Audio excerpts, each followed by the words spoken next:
One reckless night in a greenhouse garden made the Empire's Duke completely lose control. But when he came to, he could not even remember the woman's name. Meanwhile, the Crown Prince had already arrived at his door with soldiers. In the greenhouse garden that night, their breathing had become utterly ragged. Dominic had pinned Aaron beneath him, while she could only clutch his clothes tightly and call out in a trembling voice, "Your Grace." That night was destined to leave neither of them at peace. When the first rays of morning sunlight streamed in, Dominic groggily opened his eyes, instinctively thinking he was still in his bedroom, and casually ordered the butler to bring him water. But once he clearly saw his surroundings, he froze on the spot. This was not his room at all. What exactly had happened last night? Dominic rubbed his temples in pain, unable to understand why he had lost control. He tried to recall the details. At the banquet, he had drunk the wine offered by the Count's daughter, and his body had immediately reacted strangely. Sylvia had even deliberately moved close to him and gently urged him to go upstairs to rest. Then someone from the Crown Prince's side suddenly came looking for him. Sensing that something was wrong, Dominic made an excuse and tried to leave by force. No matter how the people behind him called out, he had no time to care. He could only stagger deeper into the garden, but the drug's effects were already impossible to suppress. Erin happened to enter the greenhouse at that time. She never could have imagined that this place would become the turning point of her fate. Fragments of the previous night came flooding back to Dominic. He only remembered completely losing control and tangling with a red-haired woman all night. Yet now that he was sober, he could not even remember her name.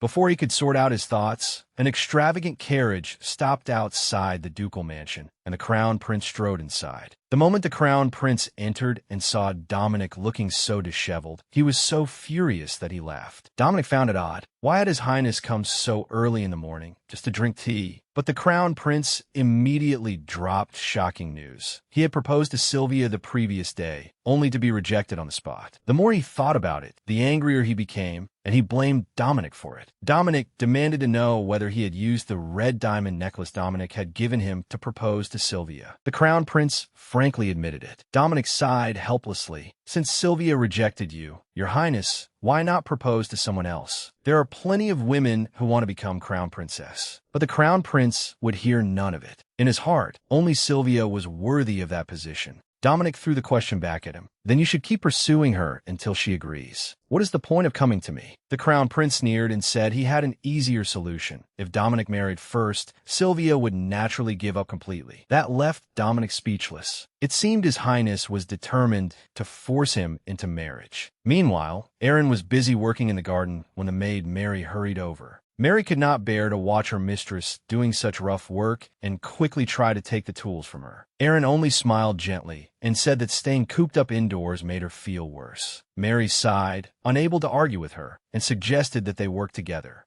As they worked, Mary could not help complaining that the Baron had locked Aaron up for 2 whole days without giving her food. What kind of father would do such a thing to his own daughter? The moment the words left her mouth, Mary realized she had broken her promise. Aaron did not mind at all, because she often wondered whether she truly was blood-related to that family. After all, that so-called father had always responded to the slightest provocation by violently grabbing and dragging her around. In Aaron's memories, the Baron had pointed at her nose and cursed her for running away from the banquet, accusing her of making the entire family lose face before the Crown Prince. Her stepmother had added fuel to the fire, saying that if Aaron had been her biological daughter, she would have whipped her mercilessly. The Baron had gritted his teeth and promised that he would discipline Aaron with the harshest methods from then on. Those painful memories haunted Aaron like nightmares and kept her awake through countless nights. Just as she was lost in thought, a sharp mocking voice suddenly asked when the household had acquired a maid for manual labor.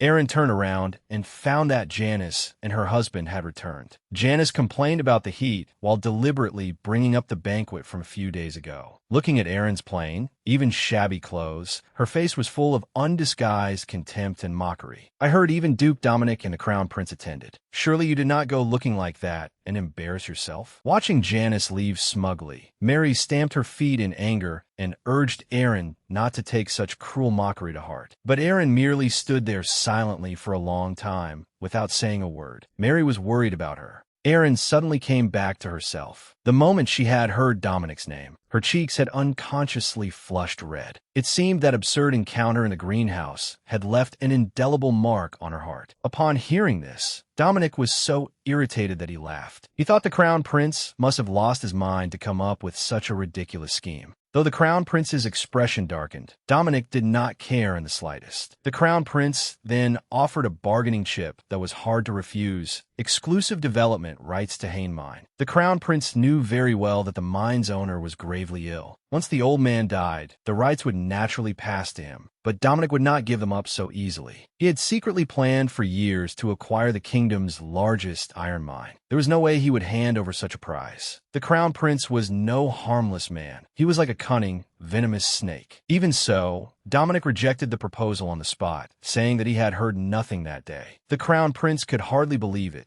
but Dominic's attitude was utterly firm, leaving no room for negotiation. As the Crown Prince's carriage gradually departed, Dominic gave a cold laugh. For Sylvia's sake, His Highness had truly abandoned even his basic reason, actually intending to make a transaction out of marriage. Just as he was about to rest, Sylvia suddenly rushed in. The sight of her made Dominic's head ache. Were these two going to take turns tormenting him? Could they not settle their own problems? Though he was deeply impatient, Dominic asked what urgent matter had brought her there so early. Sylvia sat down and got straight to the point, saying that the Crown Prince had proposed to her yesterday. Dominic's reaction was extremely indifferent. Then congratulations. You will soon become the esteemed Crown Princess. Sylvia immediately became anxious and loudly declared that she did not want to be Crown Princess. She only wanted to become the Duchess. Dominic remained unmoved, finding the woman before him utterly unreasonable. Dominic confronted her directly and asked whether she had drugged his wine the day before. Sylvia could no longer hide it and tearfully admitted it. She said she did not want to be treated like a younger sister forever, so she had used a potion that made people fall in love. But Dominic was not swayed by any of it. He rejected her again in a cold tone, saying he had no romantic feelings for her whatsoever. Then he ordered her to leave. After Sylvia departed in tears, Dominic immediately summoned a subordinate and ordered him to investigate someone in secret. The subordinate was confused. Based on what he remembered from the night before, Dominic described the woman: long reddish-brown hair and fair skin. She also had an unusual pair of light green eyes. Dominic knew that once he found this mysterious woman, the mystery of that night would finally be solved. He continued recalling details, saying she smelled faintly of flowers and wore a dress that glittered under the moonlight. As his description grew increasingly suggestive, the subordinate turned bright red in embarrassment and hurriedly interrupted his duke. The subordinate helplessly asked, "Then where did you meet her last night?" Dominic finally pulled himself from his thoughts and said it had been in an empty greenhouse garden. The subordinate immediately bowed and accepted the order, promising to find the woman at once.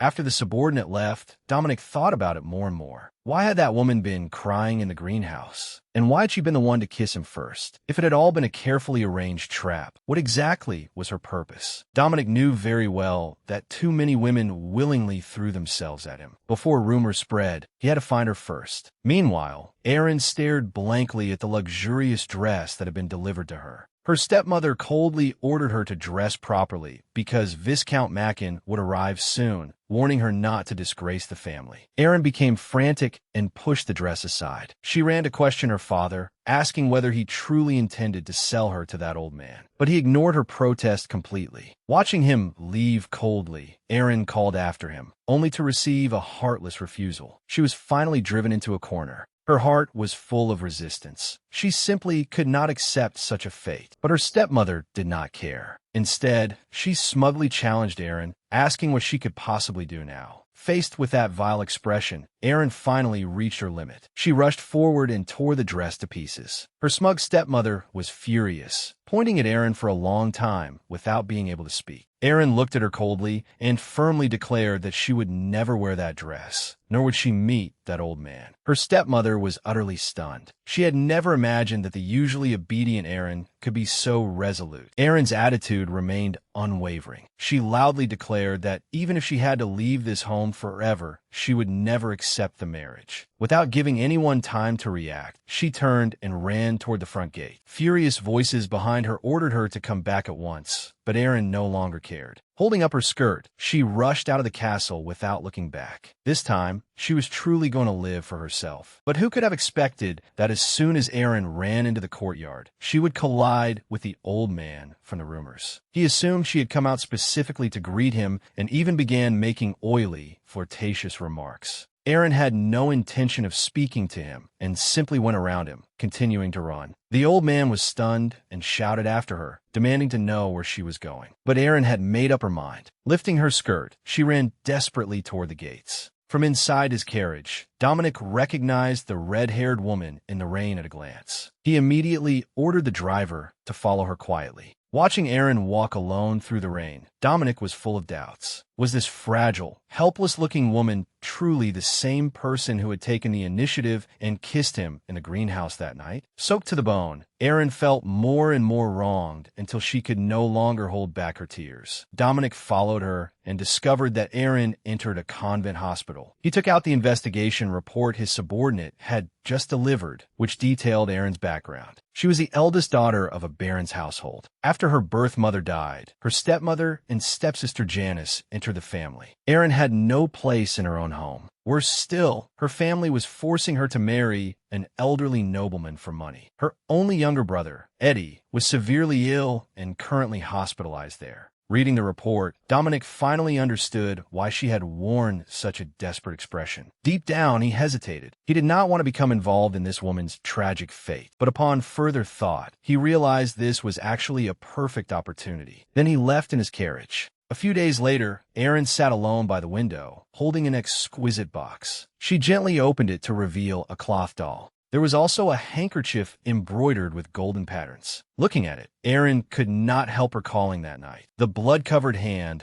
was something she still could not forget. Dominic had been gravely wounded then, and she had saved him. But now, Dominic seemed not to remember her at all. Erin felt conflicted, uncertain whether she should feel relieved or disappointed. If he had not been drunk that night, would he have recognized her? Just as her thoughts wandered, footsteps sounded outside, and the door was pushed open without warning. Her stepmother barged in uninvited. Erin was displeased and coldly asked why she had entered without knocking. Her stepmother smiled and asked whether she was still angry. Erin had no desire to waste words on her and told her to get to the point. Her stepmother suddenly informed her that she had to attend a banquet in a few days because the old Viscount would be there as well. Erin immediately refused, but her stepmother ignored her and smugly produced an invitation, saying it had come from the ducal mansion. At the mention of that name, Erin froze. At the same time, the crown prince was surprised to learn that Dominic suddenly planned to hold a banquet. Dominic did not explain much. He simply told the crown prince to prepare to fulfill his promise. The crown prince was delighted, thinking Dominic had finally yielded, and excitedly called him his savior. However, the crown prince soon became curious and asked whom Dominic intended to choose as his dance partner. Would he choose from the guests invited to this banquet? Leaning in eagerly, the crown prince asked whether Dominic already had someone he loved. Dominic did not wish to elaborate and merely reminded him not to forget the mine's management rights.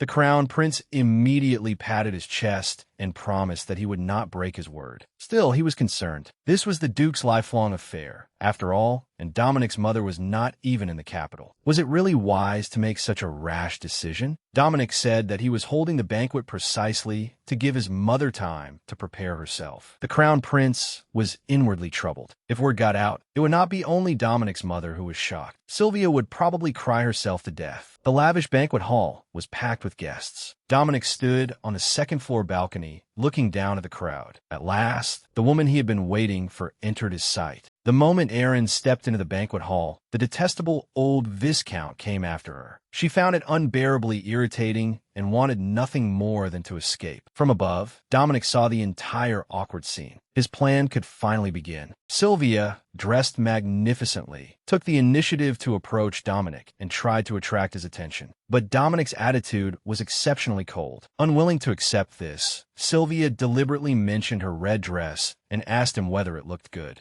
Dominic did not even look at her. He gave a distracted reply while his eyes continued searching the crowd below. Sylvia immediately understood that he was looking for someone. Dominic could not be bothered to continue dealing with her, so he used the crown prince as an excuse and walked away. Watching his cold figure depart, Sylvia could only sigh helplessly. Meanwhile, Aaron had finally managed to get away. She hid in a corner, quietly relieved. Her stepmother had used her sick brother as leverage to force her to attend a banquet. Just as Aaron worried she might run into Duke Dominic, a familiar voice sounded behind her. A friend she had not seen in a long time pulled her aside to catch up. Her friend also mysteriously brought up some gossip, saying Janice had been clinging to Royce. The friend could not help defending Aaron. Royce had followed Aaron around ever since they were children, so how had he ended up marrying Janice? At Royce's name, Aaron felt a complicated mix of emotions. He had been her childhood friend, and once claimed over and over that he would marry no one but her. But Aaron had always regarded Royce as only a friend. Seeing Royce and Janice together in the distance, she felt nothing but irony. She could not understand why her childhood friend had married her stepsister. Every time they met at home, the awkwardness was suffocating. Janice came over and hypocritically asked about Eddie's illness. Aaron did not want to say much and only wished to get away quickly. Meanwhile, Aaron's stepmother searched through the crowd, afraid that her source of money might escape her control. Janice grabbed her mother and pointed towards Sylvia in the distance, saying that she was the future duchess. Mother and daughter immediately agreed, put on flattering smiles, and rushed over to lavish Sylvia with praise. Sylvia responded coolly to their deliberate flattery. After exchanging a few polite words, she turned and left. Aaron's stepmother quietly complained that Sylvia was arrogant, but Janice hurriedly stopped her. After all, Sylvia would soon be the duchess.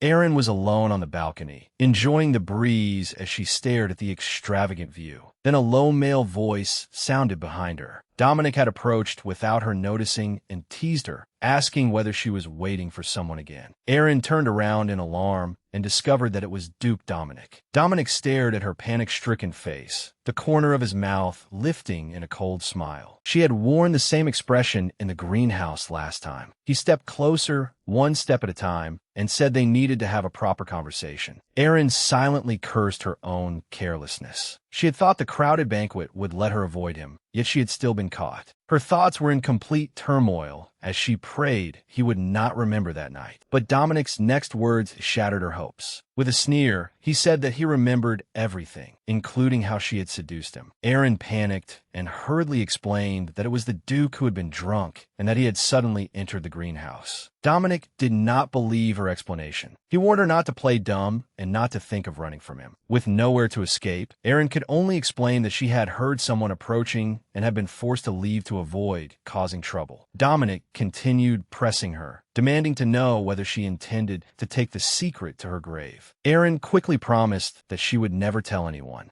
But Dominic was not satisfied. He bent closer and said bluntly that he could not forget that night. His life had been completely disrupted. Dominic demanded that Aaron take responsibility. Aaron's mind went completely blank. At that moment, Dominic noticed someone watching them. Instead of avoiding suspicion, he deliberately moved even closer, intending for the gossip to spread. Then he suddenly mentioned Aaron's sick brother, instantly seizing her greatest weakness. The moment she heard Eddie's name, Aaron became alert and asked whether the Duke had investigated her. Dominic offered an insincere apology, then backed her against the wall. Getting straight to the point, he offered her a deal. If she agreed to a 1-year contract marriage, he would take responsibility for curing her brother. That irresistible condition struck directly at the one weakness Aaron could never refuse. After making his tempting offer, Dominic turned and left with a mysterious smile, leaving Aaron alone to struggle with her thoughts. She could not understand why a duke so high above her would entangle himself with her. Before she could think it through, her stepmother rushed over and forcibly dragged her deeper into the banquet, saying Viscount Mackin had been waiting for a long time. The moment the Viscount appeared, Aaron's father put on a false smile and urged her to greet him. Seeing his calculating face, Aaron felt her stomach churn. They were clearly trying to sell her like merchandise. This time, she did not want to endure it anymore. Right before the Viscount, she coldly declared that she would never marry him. Her sudden resistance froze her father's smile. As the atmosphere fell to its lowest point, her stepmother hurriedly tried to smooth things over, falsely claiming that Aaron's fever had damaged her mind. But Aaron gave them no way out. In front of everyone, she announced that she would never again submit to arranged introductions. Then she turned and left without looking back, leaving her father and the Viscount standing there with faces darkened in anger. As night fell, Aaron rushed anxiously back to the hospital. When she opened the ward door, the person lying in bed was her gravely ill brother, Eddie. Seeing his sister in an extravagant gown, Eddie softly asked about it in curiosity. Aaron forced a smile and brushed it off, gently asking how he was feeling. Seeing his pale, frail face made her heart ache as though pierced by needles. Eddie murmured that he really wanted to go outside and see the world, making Aaron think once more of Dominic's proposal. For her brother's life, did she truly have to accept that contract marriage?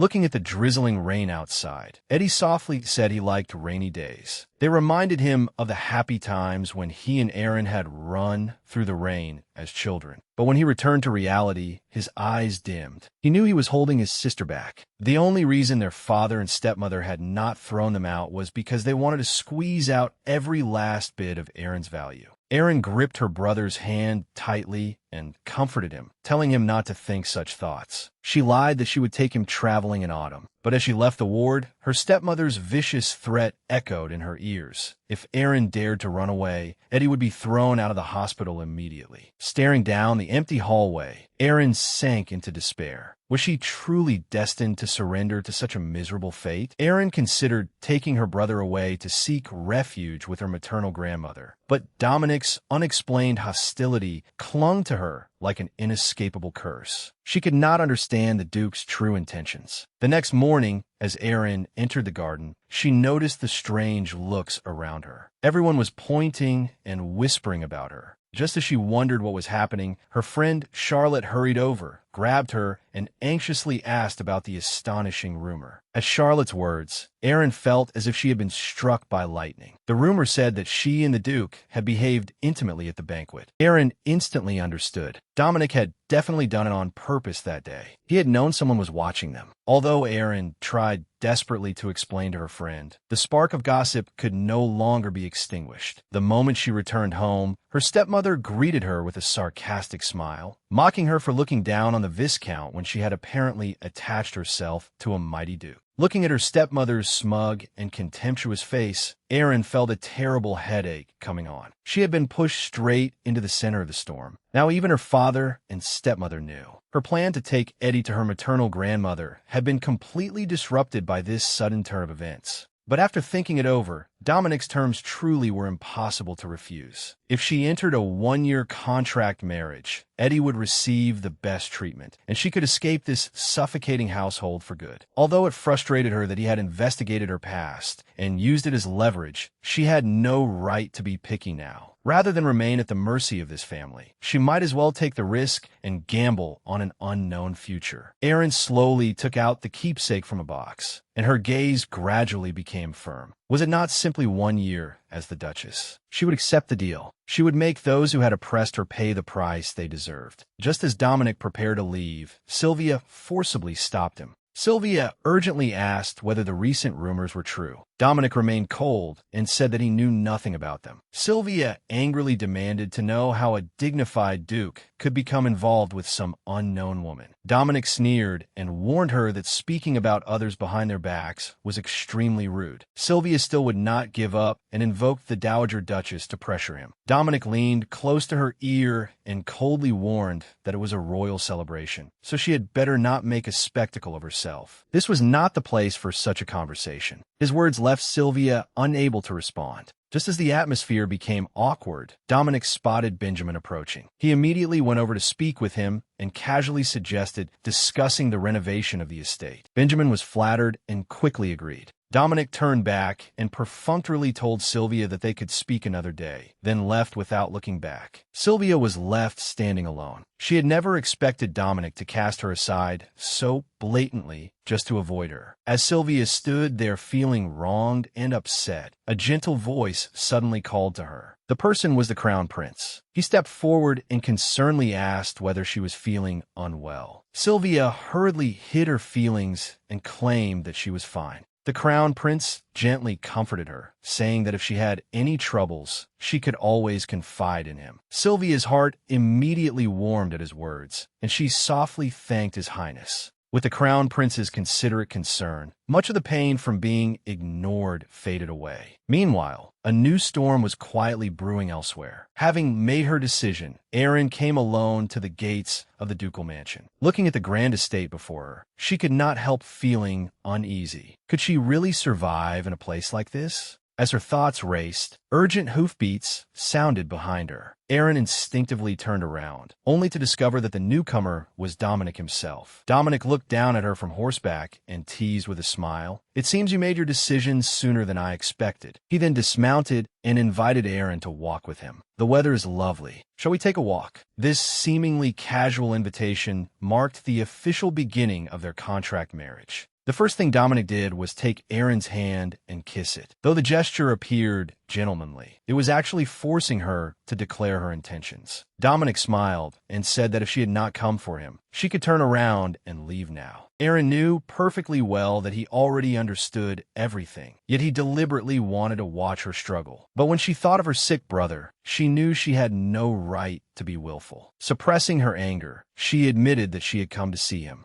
The two walked side by side in the garden. Erin took a deep breath and decided to speak frankly. She admitted that her current circumstances were indeed terrible. When she had first heard his proposal, she had thought he only wanted to humiliate her. Taking another deep breath, Erin finally made up her mind. If Dominic had not changed his mind, she was willing to accept his marriage proposal. Seeing Erin force herself to remain composed, Dominic inwardly laughed at himself, thinking that he looked like a villain. He gently lifted her chin and smiled, praising her for making a wise choice. Yet Erin felt something strange. They were discussing a lifelong matter, but Dominic's face showed no emotional change, no love, no hatred, and no unnecessary feeling. Though it would only last 1 year, playing the role of Duchess would not be easy. In Dominic's eyes, she was simply a partner in a mutually beneficial arrangement. As he adjusted his gloves, Dominic continued speaking. He told her that the servants at the ducal mansion would assist her fully. As for her family, she would need to explain matters to them herself. Looking at the cold man before her, Erin could only give a soft acknowledgement. Seeing that she seemed burdened with thoughts, Dominic took the initiative to ask what she was thinking about. Erin came back to herself and hurriedly asked whether, when they held the wedding, she could invite her maternal grandmother. Dominic answered without hesitation, "It is your wedding. You may invite anyone you wish." Furthermore, Dominic offered to arrange for Eddie to be transferred to a better room as soon as possible. He had even prepared a carriage to take Erin home. Erin instinctively wanted to refuse, saying she could walk back herself. But Dominic smiled and reminded her that if they were going to act, they needed to make it convincing. Returning in the ducal mansion's carriage would be more effective than any explanation. Erin then realized she had not thought things through and quickly apologized. Dominic did not mind. He simply took her hand gently and told her to be careful on the way. Looking at this man who left no detail unattended, Erin understood that he truly intended to turn this fake marriage into an established fact. The carriage slowly departed from the ducal mansion. Sitting alone inside, Erin finally let out a sigh. Though she had prepared herself mentally, facing it all in reality was even more exhausting than she had imagined. The carriage was far too luxurious. Sitting in it felt like wearing clothes that did not fit, and she still had to deceive everyone, which made her feel deeply uneasy. As she stared absent-mindedly out the window, Erin suddenly realized something was wrong. This was not the road back to her home. Where was this carriage taking her? The luxurious carriage came to a slow stop. The driver respectfully invited Erin to get out. Looking at the unfamiliar street before her, she felt confused. The driver explained that it was the Duke's order and that he had reserved something for her in advance. Erin's emotions became complicated. Dominic had apparently anticipated that she would agree and had even made an appointment at an upscale dress shop. But the moment she entered the shop, she ran into several young noblewomen. Janice, dressed in green, immediately mocked Erin in a sarcastic tone, asking if she had entered the wrong place. She said that the butcher shop across the street would suit Erin better. The noblewomen around them joined in the laughter, clearly intending to make Erin a joke. But Erin did not intend to endure Janice's insults. She sneered in return, saying she had come on important business, then mocked the hat Janice was admiring as utterly unsuited to her vulgar taste. The people nearby immediately burst out laughing. Janice became so angry that she pointed at Erin and exploded, but Erin gave her no chance to make a scene. She turned to the clerk, revealed her identity, and said she had come to collect the items ordered by Duke Dominic. The moment the clerk heard the Duke's name, her attitude changed completely. She respectfully led Erin inside, leaving Janice standing there in stunned disbelief. After returning home with her things, Erin told her family that the Duke had proposed to her. Her greedy relatives could hardly believe their ears. That was the lofty Duke Dominic himself. Faced with their repeated questions, Erin could only nod and admit the marriage. Yet her family showed not the slightest concern. Instead, they began wildly imagining the benefits of attaching themselves to the Duke. Seeing their greedy, ugly faces, Erin felt sick. She coldly told them that she would handle the wedding herself, then turned and left without looking back. Meanwhile, in the distant Southern Sea region, a tea gathering about foreign travels was quietly underway. The Dowager Duchess was chatting happily with the other guests when a subordinate delivered an urgent letter, saying it had been personally sent by Duke Dominic. The noblewomen nearby immediately grew nervous, wondering whether something major had happened in the capital. But after opening the letter, the Dowager Duchess could not help smiling as she told them that cold-hearted Dominic was getting married. The news was like a bombshell, instantly throwing the entire social circle into an uproar. Everyone gossiped in private about how a duke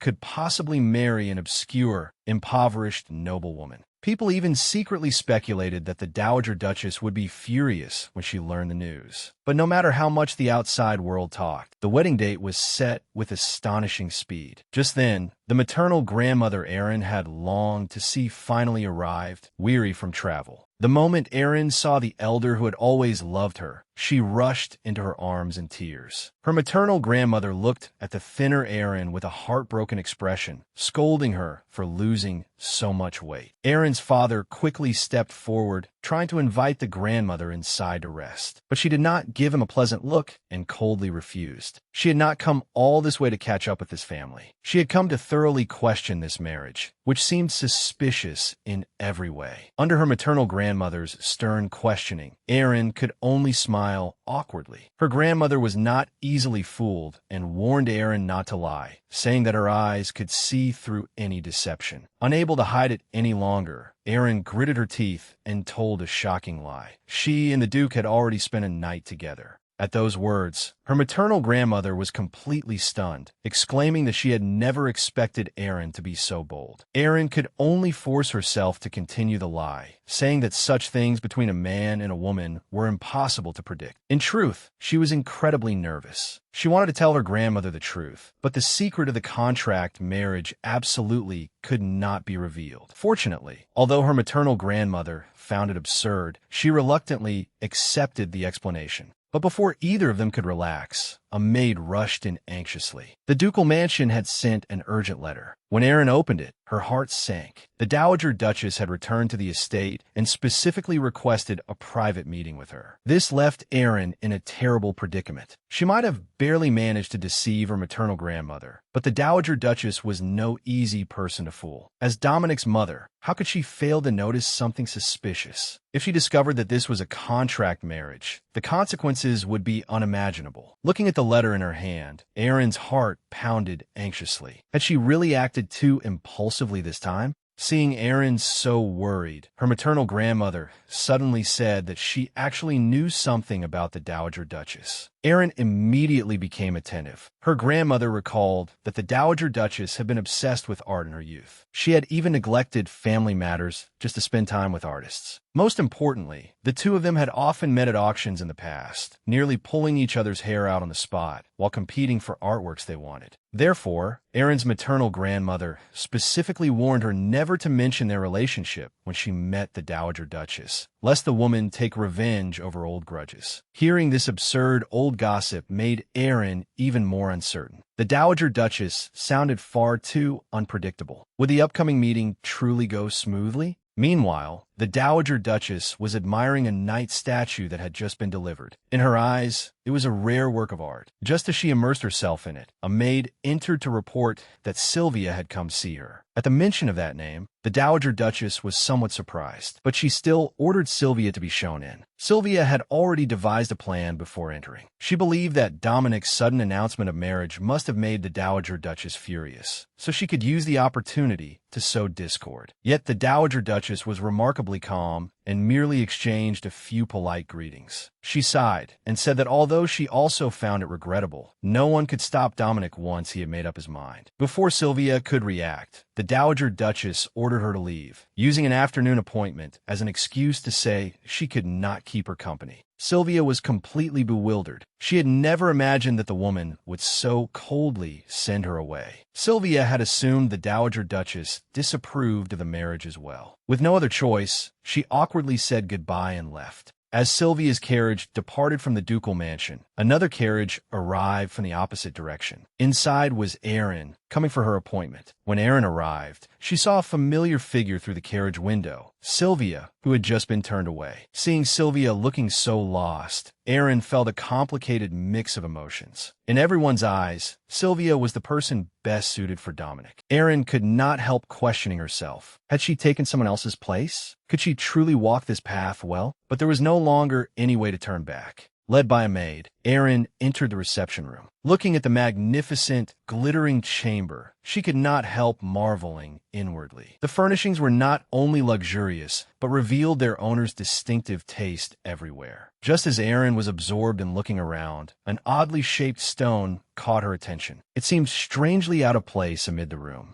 Before she could figure it out, a voice suddenly asked whether she was interested in the collection. Startled, Aaron turned around to find Dominic's mother, the Dowager Duchess. Aaron immediately concealed her curiosity, respectfully greeted the woman, and introduced herself. Though the Dowager Duchess spoke politely, her scrutinizing gaze remained fixed on Aaron. She thought Aaron looked a little nervous, but her manners and bearing were faultless. She might indeed be worth observing further. The Dowager Duchess then smiled and said that she had only just returned to the capital, which was why she was meeting Aaron now. Aaron hastily replied that she need not be so formal. At that moment, the Dowager Duchess noticed the strange stone, complained that it was an eyesore, and prepared to have it removed. Aaron quickly stopped her, saying that the stone was actually very interesting and that she had been fascinated by it just now. The Dowager Duchess was surprised and asked what Aaron had seen in it. Aaron honestly replied that it looked like a mother embracing a newborn baby with her entire body. At those words, the Dowager Duchess froze. Over the years, countless people had seen the stone, yet no one had ever shared her interpretation of it. Excited, she asked whether Aaron had truly sensed that meaning. Startled by the reaction, Aaron immediately lowered her head and apologized, saying she had only spoken casually. Who would have thought that an offhand remark would strike so deeply at the Dowager Duchess's heart? The Dowager Duchess was not angry. Instead, she smiled and said she had held a similar thought herself. She warmly pulled Aaron over to sit with her, saying that she wanted to know more about her, especially about her relationship with Dominic. They sat down for tea and conversation.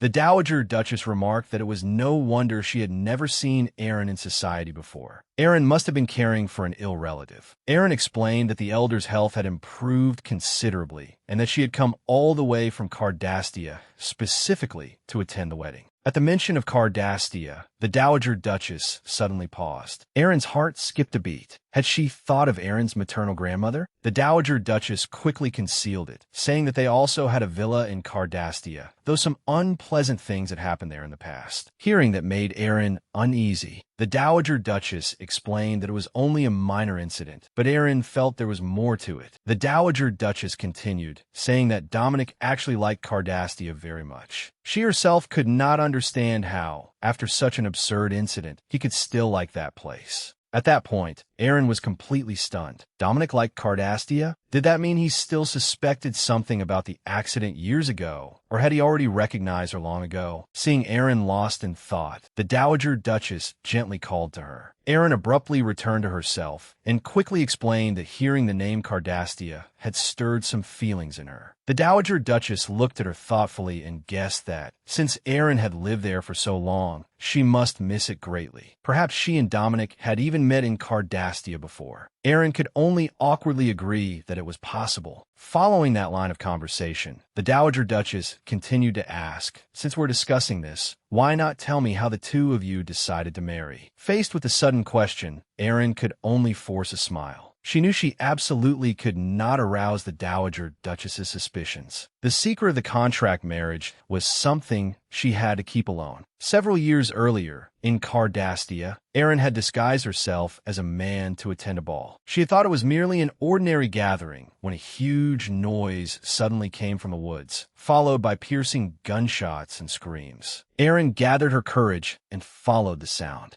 But when she saw the scene before her, she froze in terror. Before Aaron could get closer, a shadowy figure hurriedly fled into the forest. Then she saw Dominic lying in a pool of blood. Seeing that his wounds were severe and that he was about to lose consciousness, Aaron hurried over to try to save him. At that moment, Dominic suddenly gripped her hand tightly. Struggling to open his eyes, he said something incomprehensible to Aaron. Inside the carriage, Aaron's thoughts were in turmoil, filled with the Dowager Duchess's words. So Dominic had remembered that time too. What exactly was he thinking? To calm herself, she got out of the carriage early and prepared to walk to visit her ill friend Charlotte. But while she walked with her head lowered in thought, someone suddenly called out behind her. Before she could react, someone forcefully pulled her aside. It was Royce, staring at Aaron with an anxious expression. The moment she recognized him, Aaron instinctively tried to avoid him. But he stubbornly refused to let her go and even demanded to know why she was avoiding him. Filled with disgust, Aaron decided to speak plainly and told him that his harassment had become a burden to her. Looking at Royce, standing there stunned, Aaron coldly reminded him that they were only ordinary friends now. Moreover, Royce was already married, so it was only proper to keep his distance. Rather than reflect on himself, Royce asked how Aaron had seduced the Duke. His shameless words completely enraged her. She loudly rebuked him, saying that he had been the one who chose betrayal, and he had no right to interfere now. But Royce gripped her tightly and even threatened her, asking whether she dared let the Duke learn about their past. Faced with this shameless man who would not let go, Aaron could not break free for a moment. As they struggled, a powerful hand suddenly pressed down on Royce. Dominic's face was dark as he demanded to know what Royce wanted with his fiancée. He drew Aaron behind him protectively, and his overwhelming presence made Royce immediately back down. Dominic coldly warned him that since they were relatives, he should know how to behave and not overstep his bounds. Without listening to Royce's excuses, Dominic took Aaron's hand and walked away. Looking at the tall figure before her, Aaron was momentarily dazed. Once they returned to the carriage, Dominic coldly asked what exactly the relationship between the two of them was. He warned Aaron that she absolutely could not create any scandals before the contract ended. Aaron hurriedly explained that she and Royce had long had nothing to do with each other. He had married her sister, and their families had once arranged an engagement between them, so avoiding him completely was impossible. She could not understand why he still continued to harass her. After hearing her explanation, Dominic was silent for a moment before saying that he would handle the matter. Aaron became flustered and said she did not want to trouble him.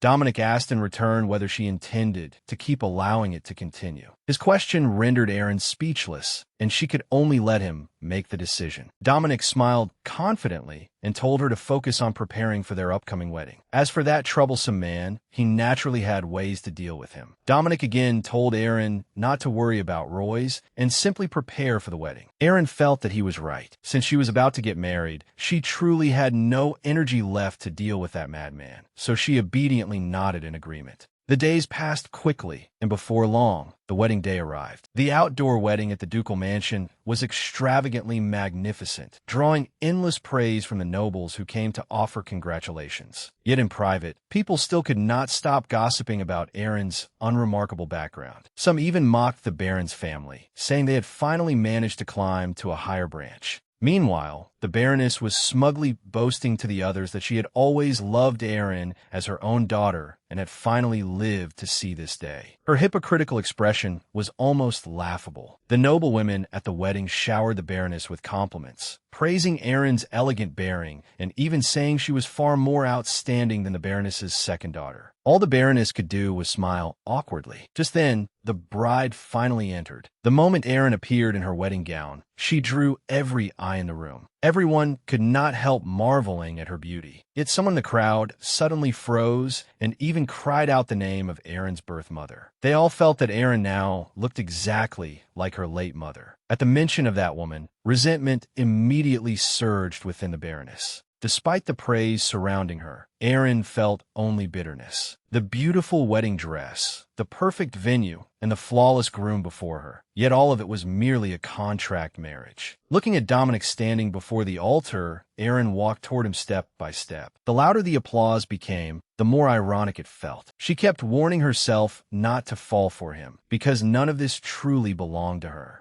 As her thoughts ran wild, Dominic turned around and gently called her name. Aaron stared blankly at the hand he extended. How much of the tenderness in this man's eyes was real? Dominic looked at Aaron and sincerely told her that she looked beautiful today. Aaron was briefly dazed, but quickly regained her composure, reminding herself that this was only an act and that she must not take it seriously. Since she had already come this far, she would play her part to perfection. She would treat it as the only wedding of her life, so that she would have no regrets when she looked back on it someday. With the priest's solemn declaration, their marriage contract officially took effect. The priest smiled and announced that they could now seal their vows with a kiss. Aaron's heart skipped a beat at those words, and she could not help becoming nervous. Dominic gently lifted her veil. As his face slowly drew closer, Aaron repeatedly reassured herself that this was merely a performance for the guests, and that she only needed to act naturally. But when Dominic's lips touched hers, things began to feel wrong. The kiss was nothing like the light touch she had expected. Dominic suddenly deepened it, even biting her rather possessively. Before Aaron could react, he pulled her tightly into his arms. The intensity of the kiss far exceeded Aaron's expectations. The guests gasped in surprise, remarking that the newlyweds were truly passionate. When the kiss finally ended, Dominic looked at the dazed Aaron in his arms and was stunned himself. He had planned to merely touch lips and pull away, but in that moment, he had completely lost control. Why had he done that? This was supposed to be nothing more than a contract marriage. Night fell, but Aaron could not calm down in the bridal chamber. After all, it was their wedding night, yet Dominic had vanished without even saying a word. Aaron paced restlessly around the room, her mind in turmoil. Would he return tonight? If not, he could at least have told her instead of making her wait here. Just as she wondered whether she should simply go to sleep, the door suddenly opened. Holding a wine glass and a bottle of red wine, Dominic looked calmly at the startled Aaron and said that it was perfectly normal for a groom to enter his bride's room. He had heard she wanted a drink, so he had brought one for her. Now it was Aaron's turn to feel embarrassed. She hurriedly explained that she only wanted a drink because she was too nervous to sleep. Dominic casually poured 2 glasses, saying he happened to want one as well. Aaron accepted her glass somewhat flusteredly and quietly apologized. Looking at Dominic, she suddenly felt something was different. He was usually impeccably dressed, always calm and composed. But now, with his collar open, he gave off an indescribably lazy air. His slightly disheveled appearance made Aaron's heart race. She hurriedly warned herself to stay clear-headed. To break the awkward silence, she brought up her brother and apologized to Dominic, promising that even if they divorced in the future, she would never forget his kindness. But at the word divorce, Dominic suddenly fell silent. He simply looked at Aaron without saying a thing. His strange reaction made her even more uneasy. Then Dominic abruptly asked how she intended to repay him. Before Aaron could respond, he reached out, gripped her chin, and forced her to raise her face to look at him.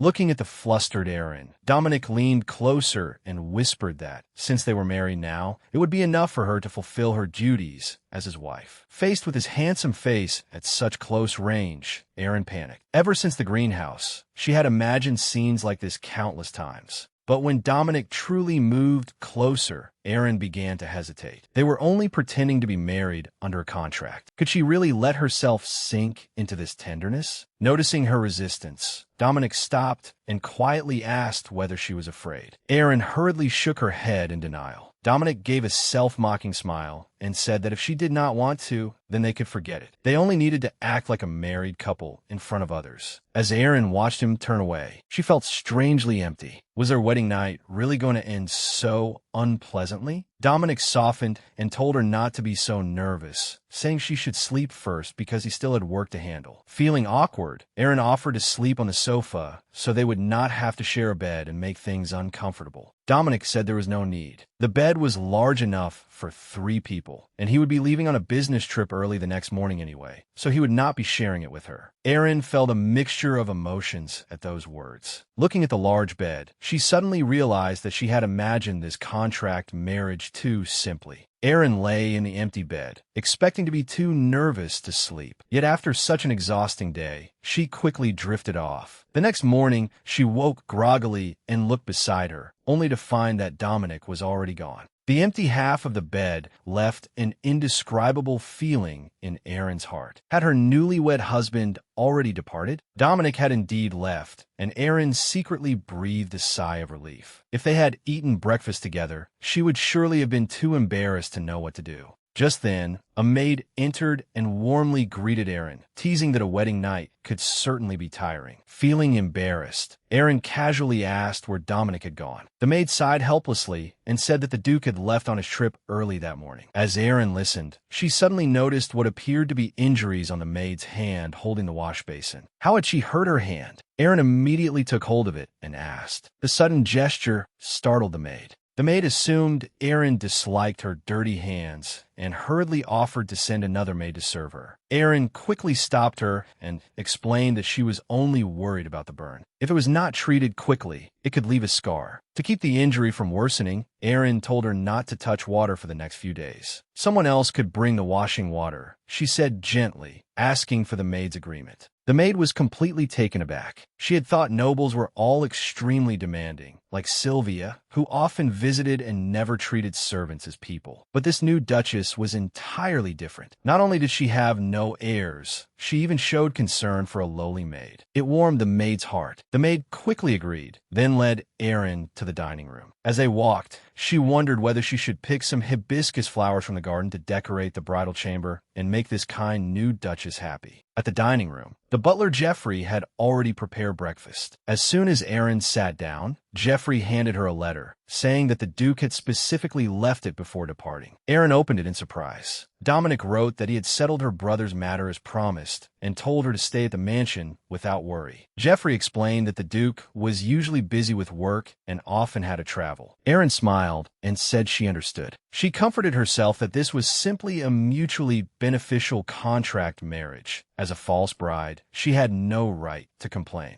Now that she was the Duchess, Erin decided to pull herself together and fulfill her duties as best she could. She asked butler Geoffrey to teach her the basic etiquette expected of a duchess after breakfast and to point out her mistakes whenever necessary. Geoffrey respectfully agreed, then casually asked about the Dowager Duchess's whereabouts. Geoffrey told her that the Dowager Duchess had gone to the shopping district to select a new tea set for the tea party in 2 days. At the mention of a tea party, Erin immediately grew nervous. It would be her first social appearance after marrying, and the Dowager Duchess would surely introduce her to everyone. For Erin, who was not good at socializing, it would be a difficult battle. She needed to prepare herself thoroughly. In the blink of an eye, the day of the tea party arrived. The lavish garden was filled with elegantly dressed noblewomen. Watching them converse animatedly, Erin realized she could not join in at all. They were discussing operas and other things she had never encountered while living in the countryside. Just as she began to feel awkward, a noblewoman suddenly turned the subject toward her, smiling as she asked whether Erin was also skilled at riding. She added that she looked forward to seeing Erin and the Duke display their talents at the upcoming hunting competition. Erin was stumped. Her father had never favored her, and nobody had ever taught her to ride. But just as she did not know how to reply, she remembered the Dowager Duchess's advice. There was no need to please anyone deliberately. She only needed to be herself, and everyone would grow used to it with time. Remembering that, Erin relaxed considerably. Raising her teacup, she honestly said she was not good at hunting, but she intended to practice so she could accompany Dominic. The noblewomen expressed understanding, saying that shooting animals was indeed rather cruel. The Dowager Duchess smiled and helped ease the situation, saying there were many other interesting hobbies in life. Sylvia then followed up by asking what hobbies the Duchess enjoyed. At that, Erin brightened immediately. She said she had loved painting ever since she was young. Whenever she felt sad, picking up a brush allowed her to forget all her troubles. Sylvia's expression turned slightly strange at this answer, though the other noblewomen politely praised her, saying her paintings must surely be elegant. Since everyone was discussing painting, Erin took the opportunity to ask the Dowager Duchess for permission to turn the abandoned old greenhouse in a corner of the garden into her studio. The Dowager Duchess strongly approved, even suggesting they could hold tea parties in the studio in the future. Seeing Erin so quickly take control of the conversation, the Dowager Duchess secretly praised her. Erin was acting every bit the proper mistress of the house, leaving even those hoping to mock her unable to find fault. The Dowager Duchess reminded Erin that she was now the true mistress of the estate. Erin was delighted to receive permission, but before she could enjoy her happiness for long, something unexpected happened. The Dowager Duchess's vision began to blur, and the sounds around her slowly faded away. Her hand completely lost its strength, and the teacup slipped from her fingers and shattered on the floor. Before anyone could react, her entire body went limp and she collapsed. The gathering instantly descended into chaos. What had happened?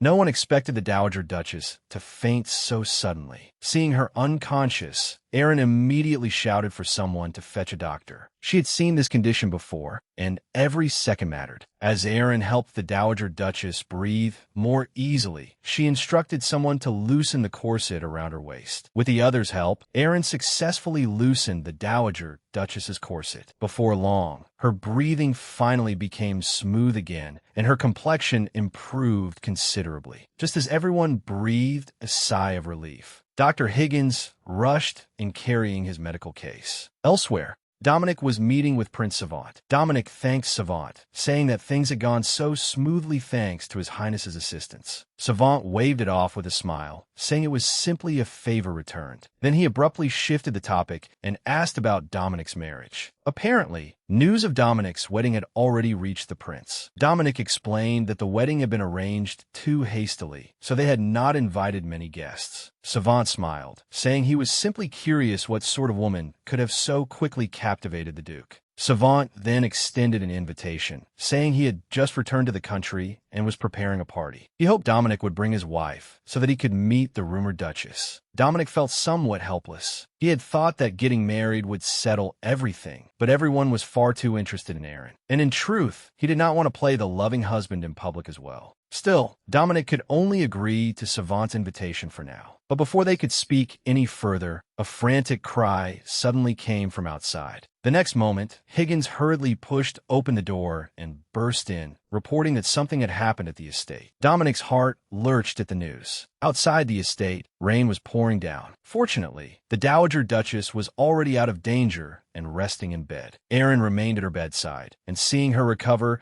so quickly finally eased the worry in her heart. The Dowager Duchess held Erin's hand and sincerely thanked her, saying that she dared not imagine the consequences if Erin had not acted so promptly. Erin felt it was simply what she should have done. She gently urged the Dowager Duchess to rest well, then quietly remain by her bedside. After watching the Dowager Duchess finally fall asleep, Erin quietly closed the door and stepped outside. Recalling the frightening events of the day, she still felt shaken. Just then, footsteps suddenly echoed through the hallway. Erin looked up and froze. Dominic had actually returned. Erin was surprised that he had come back so quickly. Dominic replied somewhat sharply that something so serious had happened at the estate. How could he possibly sit still? Erin felt awkward, but she quickly noticed that Dominic was soaked from head to toe. He had clearly rushed back through the rain. Looking at the slightly bedraggled man before her, Aaron did not know what to do. Dominic asked in confusion whether something was wrong. Aaron hardly dared to tell the truth. She could not exactly say that his current drenched appearance was rather difficult to look away from. She could only shake her head in hurried denial. Seeing this, Dominic turned to visit his mother, but Aaron quickly reached out and stopped him. She advised him not to enter, saying that the Dowager Duchess had finally fallen asleep after struggling with insomnia and that it would be better to visit her tomorrow. Dominic fell silent for a moment. Seeing how calm and composed Aaron was, he felt reassured. His mother's condition apparently was not serious. He nodded in agreement. Once he finally listened, Aaron's worry eased. To break the awkward silence, she offered to prepare hot water for his bath. Dominic did not refuse and nodded. Aaron curtsied and hurried away. Before long, Dominic was soaking in a steaming bath, finally relaxing. Yet as he watched the mist rise, Aaron's reaction from earlier kept surfacing in his mind. He found the woman truly strange. Before, she had acted as though she wanted to keep him at arm's length, desperately trying to draw a clear line between them. But the instant she saw he had been caught in the rain, she became so flustered, her concern impossible to hide. This alternating warmth and coldness left Dominic unable to understand her. What exactly was she thinking? She was clearly afraid, yet she had still stood before him and stopped him.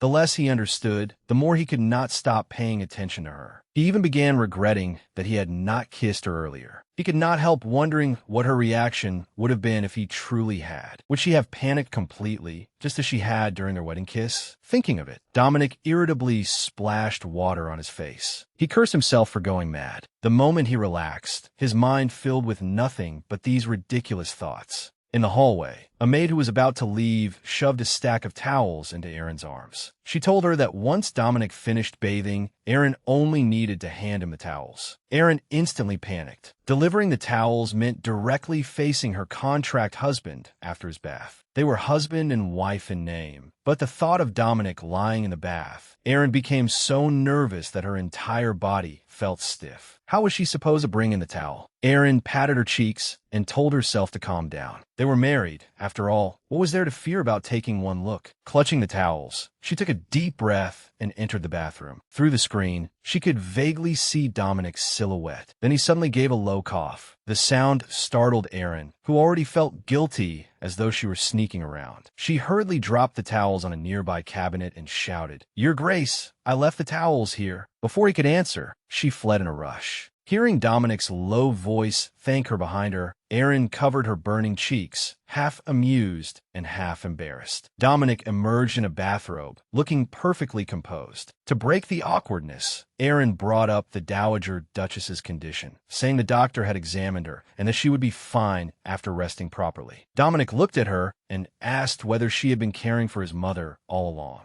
Aaron smiled and said that it was the Duchess's responsibility and that she would fulfill the contract properly. At the word contract, Dominic fell silent, a subtle, strange look flickering in his eyes. Recovering himself, he merely replied, "Then I'll leave it to you." His formal tone created another layer of distance between them. In the study, Dominic was distracted. Butler Jeffrey noticed that something was off with his master. Dominic claimed that nothing was wrong, yet inwardly he was deeply irritated. Aaron's businesslike, detached attitude was exactly the kind of contractual relationship he had wanted in the beginning. So why did it now make him feel so uncomfortable? Before he could sort through his thoughts, a commotion suddenly arose outside. Jeffrey hurriedly reported that the Dowager Duchess had ordered the indoor garden cleared to build the Duchess a private art studio. Dominic was stunned. In his memory, his mother had never been a considerate person. What had Aaron done to change her attitude so drastically? Jeffrey could not help sincerely remarking that he was glad to see the Duchess managing the ducal household so well. Dominic was surprised. Even the meticulous butler had taken Aaron's side. Jeffrey smiled and explained that whether it was everyday household matters or the Dowager Duchess's sudden illness, Aaron had handled everything flawlessly. She was a qualified mistress of the house. How could a woman from an ordinary family manage such a vast ducal household so smoothly? Dominic felt that Aaron was hiding far too many secrets. At breakfast, Dominic brought up the upcoming banquet, a royal party hosted by the Prince of Nasal. He told Aaron not to be nervous and said she only needed to stay by his side. Aaron proactively asked whether there were any social customs she needed to pay attention to. Dominic shook his head and said a simple greeting would be enough. He then stood and began discussing work as he walked away. Seeing that Dominic was about to leave without having eaten much, Aaron could not help urging him to eat more breakfast. But Dominic coldly interrupted her concern, saying that he knew his own health best. He did not need her to worry about him. His cold tone felt like an invisible slap, warning Aaron not to overstep and interfere in his life. Aaron lowered her head awkwardly and softly apologized. With self-mockery, she thought that she was merely a false wife in a contract marriage. This sort of unwarranted concern truly was meddlesome. Dominic looked as though he wanted to say something upon seeing her dejected expression, but ultimately turned away coldly. Aaron remained at the table, regretting her words. Perhaps she had only been overly excited because it was their first breakfast together. Jeffrey stepped forward and quietly comforted Aaron, saying the Duke always ate little and was not targeting her. He even joked that it was the Duke's loss not to eat.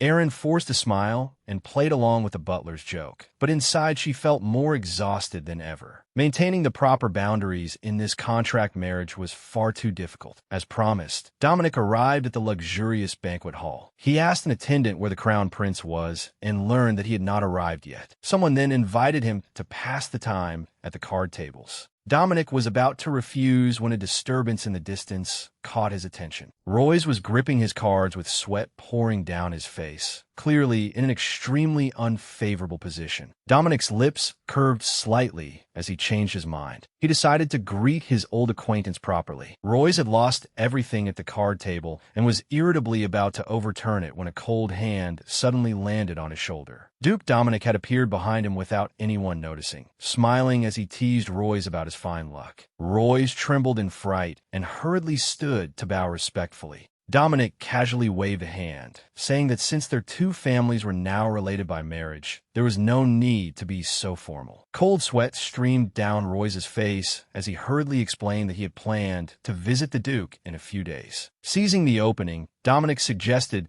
they find somewhere to talk now instead. Royce did not dare refuse and could only agree reluctantly. To ease the suffocating awkwardness, Royce brought up an investment in a winery and repeatedly thanked Dominic for his generosity. Dominic magnanimously said that if Royce had any difficulties competing for the inheritance, he could assist him at any time. Royce thanked him profusely, but he understood better than anyone that this was not goodwill. Dominic intended to exploit his unstable position and turn him into an obedient puppet. Dominic smiled meaningfully and said they could consider how Royce might repay him after he inherited the family estate. Royce could only agree submissively, secretly vowing never to provoke the Duke again and to stay far away from Aaron in the future. Before Royce could breathe a sigh of relief, Dominic abruptly changed the subject and said he had discovered something very interesting while reviewing the accounts. Royce was immediately confused. Dominic slowly leaned close to his ear and directly exposed his secret of smuggling red wine into the red light district. That devastating leverage instantly shattered Royce's composure. His face went pale as he hurriedly tried to explain, but since Dominic had revealed his cards, there was no way he would let him off easily. Dominic not only possessed evidence of his smuggling, but even knew about the scandal of Royce keeping a mistress in the red light district. He coldly warned Royce that if he wanted to inherit the family estate smoothly, he had better control himself and stop harboring any improper thoughts about Aaron.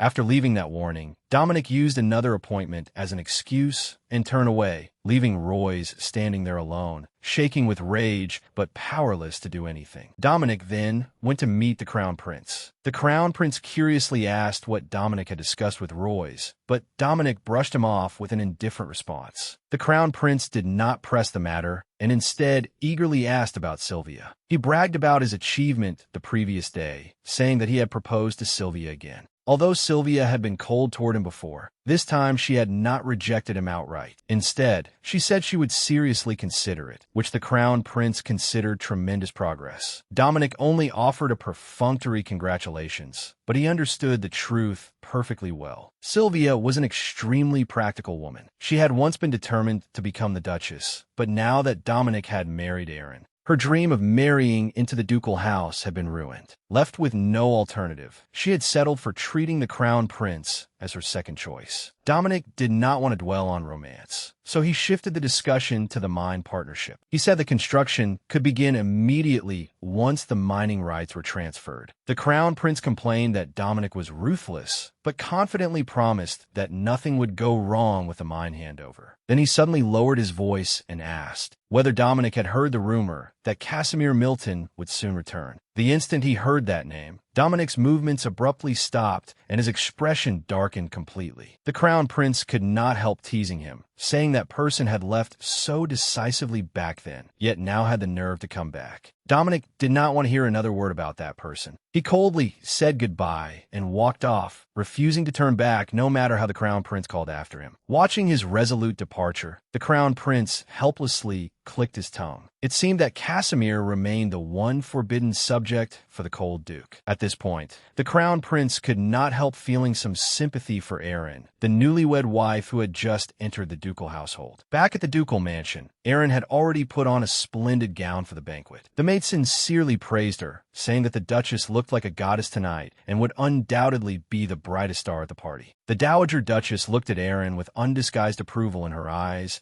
and proudly said that she had personally selected all these dresses, so naturally they suited Erin's noble temperament best. Looking at herself dressed so magnificently in the mirror, Erin still felt uneasy and quietly asked whether she truly looked appropriate. The dowager duchess teasingly asked whether Erin was questioning her fashion sense. Warmth rose in Erin's heart at the kindness of this elder. The atmosphere between mother-in-law and daughter-in-law was especially harmonious. Then a servant respectfully announced from outside that the duke had been waiting downstairs for quite some time. Only then did the dowager duchess let her go, urging Erin to hurry downstairs and not keep Dominic waiting. Looking at the radiant Erin, the maids quietly teased one another that once the duke saw her, he would not be able to take his eyes off her, and might even grow jealous if anyone else looked at her too much. Hearing their teasing, Erin could only smile bitterly to herself. She knew very well that she was merely a tool in a contract marriage. No matter how beautiful she looked, she could never enter Dominic's cold heart. She kept warning herself not to become deluded. As she slowly descended the spiral staircase, Dominic was already waiting quietly below. Though he complained that she had taken too long, there was no blame in his tone. He merely urged her to get moving. Erin hastily apologized, explaining that she was unaccustomed to such complicated attire, which had delayed her slightly. Dominic remained gentlemanly and simply replied that she was not late. As they walked side by side toward the carriage, Dominic suddenly said in a low voice, "This outfit suits you." The unexpected compliment made Erin freeze. How could this man, who was usually so cold, suddenly say something so gentle? Erin did not know how to react. She could not help wondering whether he was only putting on an act for others, or whether he truly thought she looked good.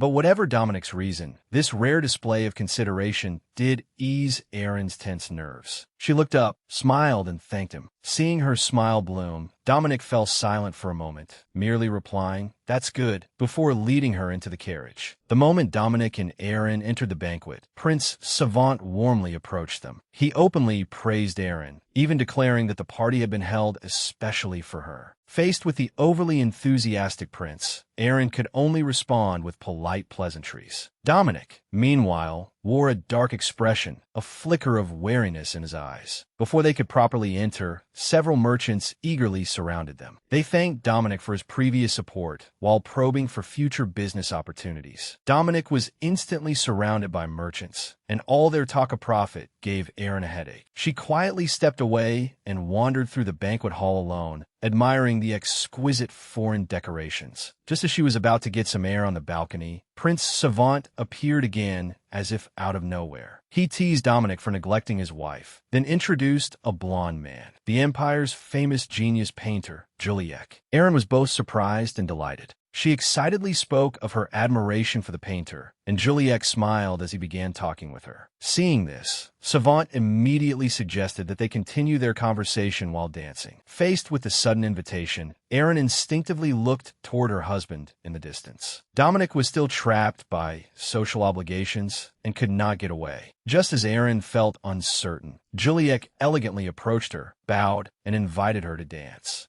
Aaron looked around and saw nothing inappropriate. Since Dominic was indeed too busy to attend to her, she graciously took Juliet's hand and headed for the dance floor. The false business pleasantries had already made Dominic irritated, but when he subconsciously turned to look for Aaron, he saw her smiling brightly at another man. That radiant smile instantly stung his eyes. The previously stifling banquet hall now seemed filled with jealousy. Dominic could no longer endure the tedious socializing. He coldly cut off the merchants' endless chatter and, amid their startled looks, turned and left them behind, heading straight for the dance floor. The immensely powerful Duke simply walked away, leaving his business partners standing there in utter confusion. Dominic did not care what anyone thought. His gaze was fixed firmly on Aaron. Seeing her chatting so happily with another man, an inexplicable fury burned wildly in his chest. He wanted to see just how many more surprises this woman would bring him. Aaron was always timid and anxious before him, yet she smiled so openly around others. A powerful possessiveness filled Dominic with bitterness. At that moment, Prince Savant quietly came to his side and teased that Aaron was an exceptionally charming woman. No wonder she had made the cold Duke rush into marriage. Savant even suspected that Dominic had leaked secrets, because Aaron not only knew Nazel's situation inside out, but was also getting along wonderfully with the princess. Savant could not help praising Aaron's capabilities. Smiling, he patted Dominic on the shoulder and urged him to hurry over and reclaim the spotlight. Dominic did not object and strode forward. In truth, his eyes had not left Aaron for a moment. He was simply thinking rather wickedly whether the brilliant smile on her face would instantly freeze once she turned around and saw him. When Aaron realized that the newcomer was Dominic, she immediately froze. Seeing her smile vanish so suddenly, Dominic felt a trace of bitterness. He knew he was usually too stern for his wife to feel at ease around him, but he did not want to see her guard herself against him so strongly. To ease the awkwardness, Dominic stepped forward and quietly apologized. He admitted that he had neglected her because of business matters. It was a rare occasion for them to attend a banquet together, yet he had failed to stay by her side. Before Aaron could answer, the princess teasingly said that they had been having a wonderful conversation and that Dominic was the uninvited intruder. Dominic took the opportunity to ask what they had been discussing. The princess enthusiastically explained that Aaron was thoroughly familiar with her homeland's traditional dyeing techniques and was incredibly knowledgeable. She said that she must invite Aaron to visit her country someday. Aaron smiled politely and said it would be an honor. Since Dominic had come over, Aaron took the initiative to bid the princess farewell and prepare to leave with him. Dominic then asked whether he could take his wife away now. The princess naturally did not insist on keeping her and smilingly waved goodbye to Aaron, promising that they would meet again. As the two walked side by side through the bustling banquet hall, the atmosphere between them felt rather heavy. Aaron uneasily apologized for making Dominic worry about her. Dominic was completely stunned by those words. He had left her alone in an unfamiliar place, yet she did not blame him in the slightest and instead apologized to him.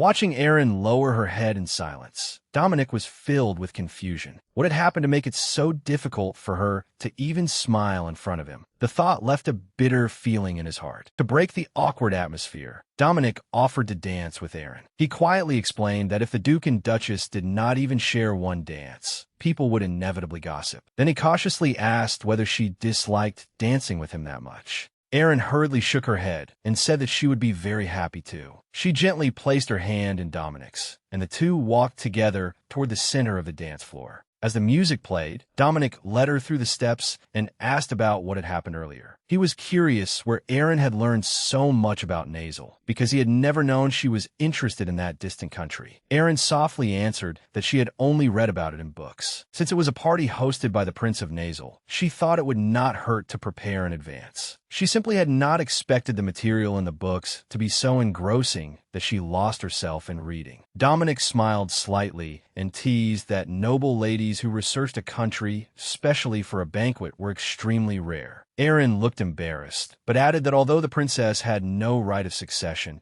she was dearly loved by the king. Becoming friends with her would surely help Dominic's future plans. After saying that, Aaron looked at him expectantly and softly asked whether she had really helped him. Dominic gave her an unequivocally positive answer without hesitation. At last, a bright smile appeared on Erin's face, delighted that her efforts had not been wasted. Seeing her finally relax, Dominic's own worries eased. So she had done all of this just to help him. But before the atmosphere could become fully harmonious, Dominic abruptly brought up the man Erin had danced with earlier. He casually remarked that the man did not look like someone from Nasal at all. Erin asked in surprise, "Do you mean Juliet?" Dominic then asked whether they knew each other well. Erin smiled and explained that Juliet was a talented painter and that her maternal grandmother had supported him before he became famous. Dominic merely replied that it really was quite a coincidence. Growing more excited, Erin added that Juliet had been delighted to learn she was the descendant of an old acquaintance. He said he missed Cardastia and intended to visit it with friends soon.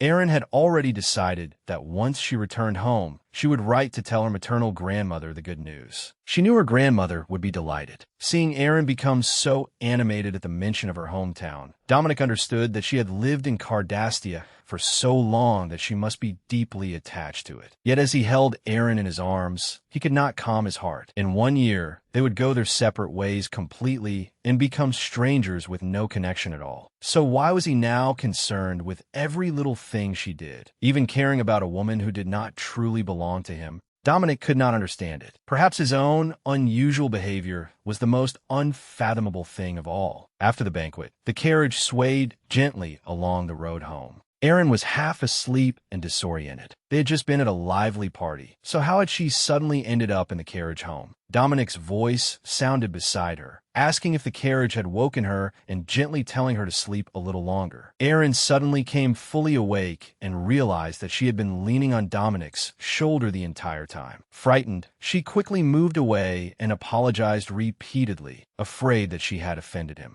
Seeing how eagerly she avoided him, Dominic felt uneasy. He asked whether he was really so frightening and why she always seemed so tense around him. Erin inwardly lamented that this was not fear at all. How could anyone remain calm around the person they love? Dominic sighed and did not press further, only telling her to close her eyes and continue sleeping. After such a busy day, she had to be exhausted. Erin shook her head, saying that what had just happened had completely awakened her. Dominic looked at her, a hint of apology in his voice. He said that he had indeed failed to consider things properly today and had kept her out so late. But he also said that her performance as the Duchess had been truly excellent. Hearing Dominic's approval, Erin's heart sweetened, and she quickly smiled and promised to keep working hard. Seeing her so earnest and full of energy, Dominic could not help telling her not to push herself too hard and to rest properly once they returned. He then took the initiative to say that he would still sleep in the sitting room tonight, so she would not feel uncomfortable. But this time, Erin hesitated. Looking at Dominic, she finally gathered the courage to ask whether he could sleep in the bedroom tonight. Dominic froze on the spot. He clearly had not expected her to say that. Erin hurriedly explained that sleeping separately would sooner or later make people suspicious. Dominic frowned and asked whether rumors were already spreading outside. Erin sighed helplessly and said the servants had been gossiping in private, finding the relationship between the newlyweds strange. So she hoped he would not deliberately avoid her anymore.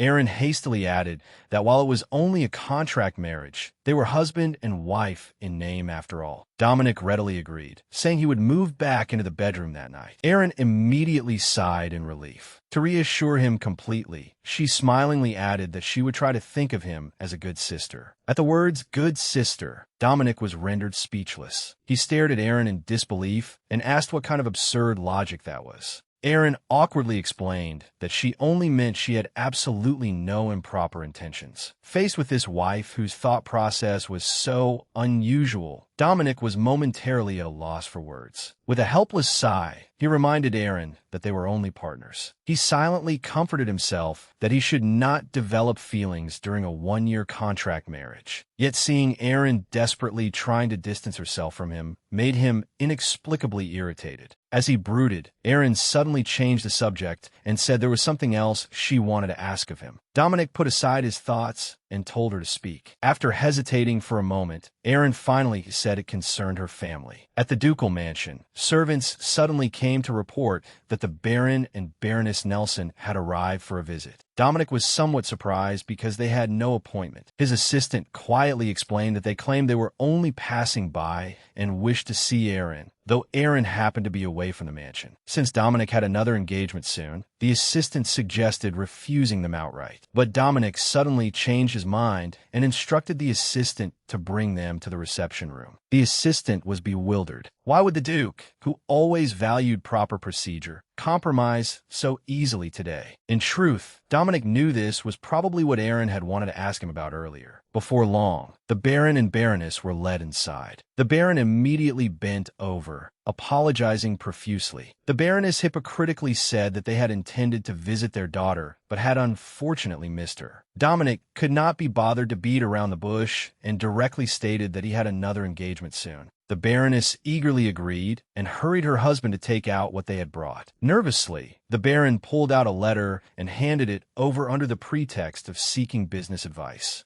The moment Dominic looked at the letter, everything became clear to him. This scene was exactly as Aaron had warned him in the carriage. She had long predicted that her parents would come seeking him out. Aaron had told him that her family only wanted to exploit the marriage for profit and asked him to refuse any request they made. But looking at the letter, Dominic felt that a request of this scale would not hurt to help with. He put the letter away and smiled slightly, saying that the proposal was interesting and that he would take time to review the documents. The Baron and Baroness were overjoyed and repeatedly thanked the Duke. The assistant beside them was completely dumbfounded, unable to understand why the Duke had yielded so easily. Internally, he could not stop complaining. The business proposal was clearly full of flaws. Just then, Aaron returned to the ducal mansion. She asked a servant where Dominic was and learned that he was in his office. But before she could go there, the servant hesitantly told her that the Baron and Baroness had visited not long ago. Aaron's greatest fear had come true. Her parasitic family had found their way here after all. She abruptly stopped, her face turning pale. The servant quickly asked with concern whether she felt unwell. Aaron shook her head and forced herself to say she was fine. Declining the offer to summon a doctor, she hurried toward the office. She knew her father had no business talent, yet loved reckless ventures. He had already ruined several shops before. This time, he had surely proposed some ridiculous partnership to Dominic. Aaron could not stand by and watch Dominic be taken advantage of by her family, as though he were a fool. She hurried to the office door, took a deep breath, knocked, and asked Dominic whether she could come in.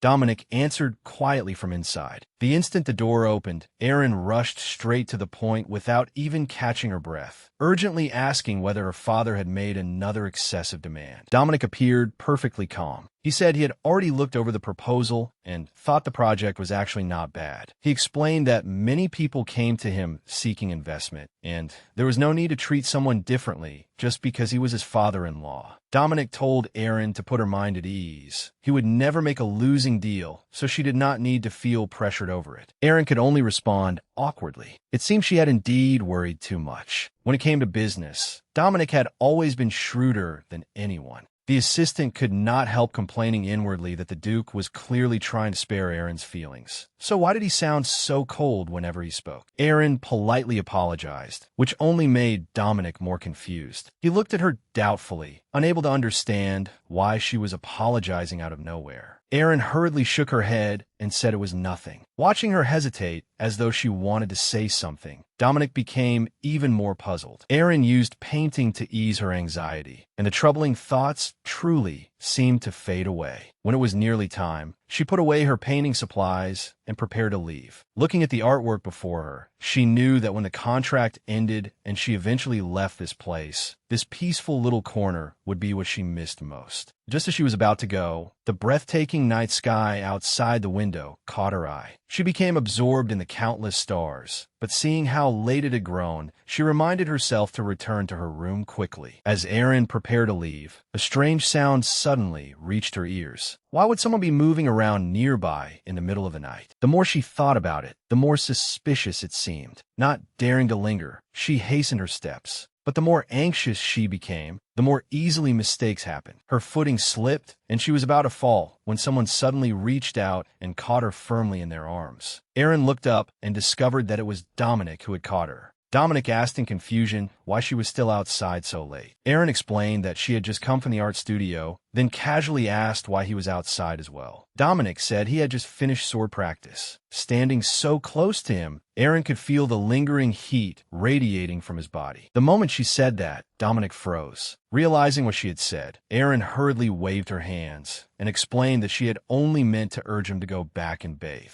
Dominic could not help but laugh, teasing that the person who most needed to clean up right now was him. Dominic suddenly reached toward her and said that he had never noticed before that Aaron could be a little scatterbrained too. His unexpected closeness left Aaron at a loss. She had not expected Dominic to come so near, much less look at her with such a serious expression. Before she could react, Dominic had already wiped the dirt from her face. Aaron was completely stunned. She could not even tell whether this was a dream. Seeing Aaron's flustered expression, Dominic was confused. Why had she suddenly become so tense? Then he realized that he had indeed gotten too close and might have made her uncomfortable. Embarrassed, Dominic stepped back and explained that he had only helped without thinking. He then suggested that they head back together. Blushing, Aaron nodded and quietly thanked him. The two of them walked back side by side, and the atmosphere suddenly became rather strange. Aaron inwardly groaned. How had things become this awkward all at once? Worse still, she was covered in paint. If she went back like this, would she have to share a bathroom with Dominic? The very thought made Aaron miserable. When she had suggested sharing a room, why had she not considered this possibility? Seeing her troubled expression, Dominic immediately saw through her thoughts. He broke the silence and told Aaron not to overthink it. He would wash up in the office bathroom first. Then he would return to the room. Hearing his considered arrangement, Aaron finally relaxed and agreed. Watching Dominic's back as he walked ahead, she hurried after him and said that she would wait for him in their room. Once she was lying on the bed, Aaron regretted it more and more. Why had she blurted out that she would wait for him in the room?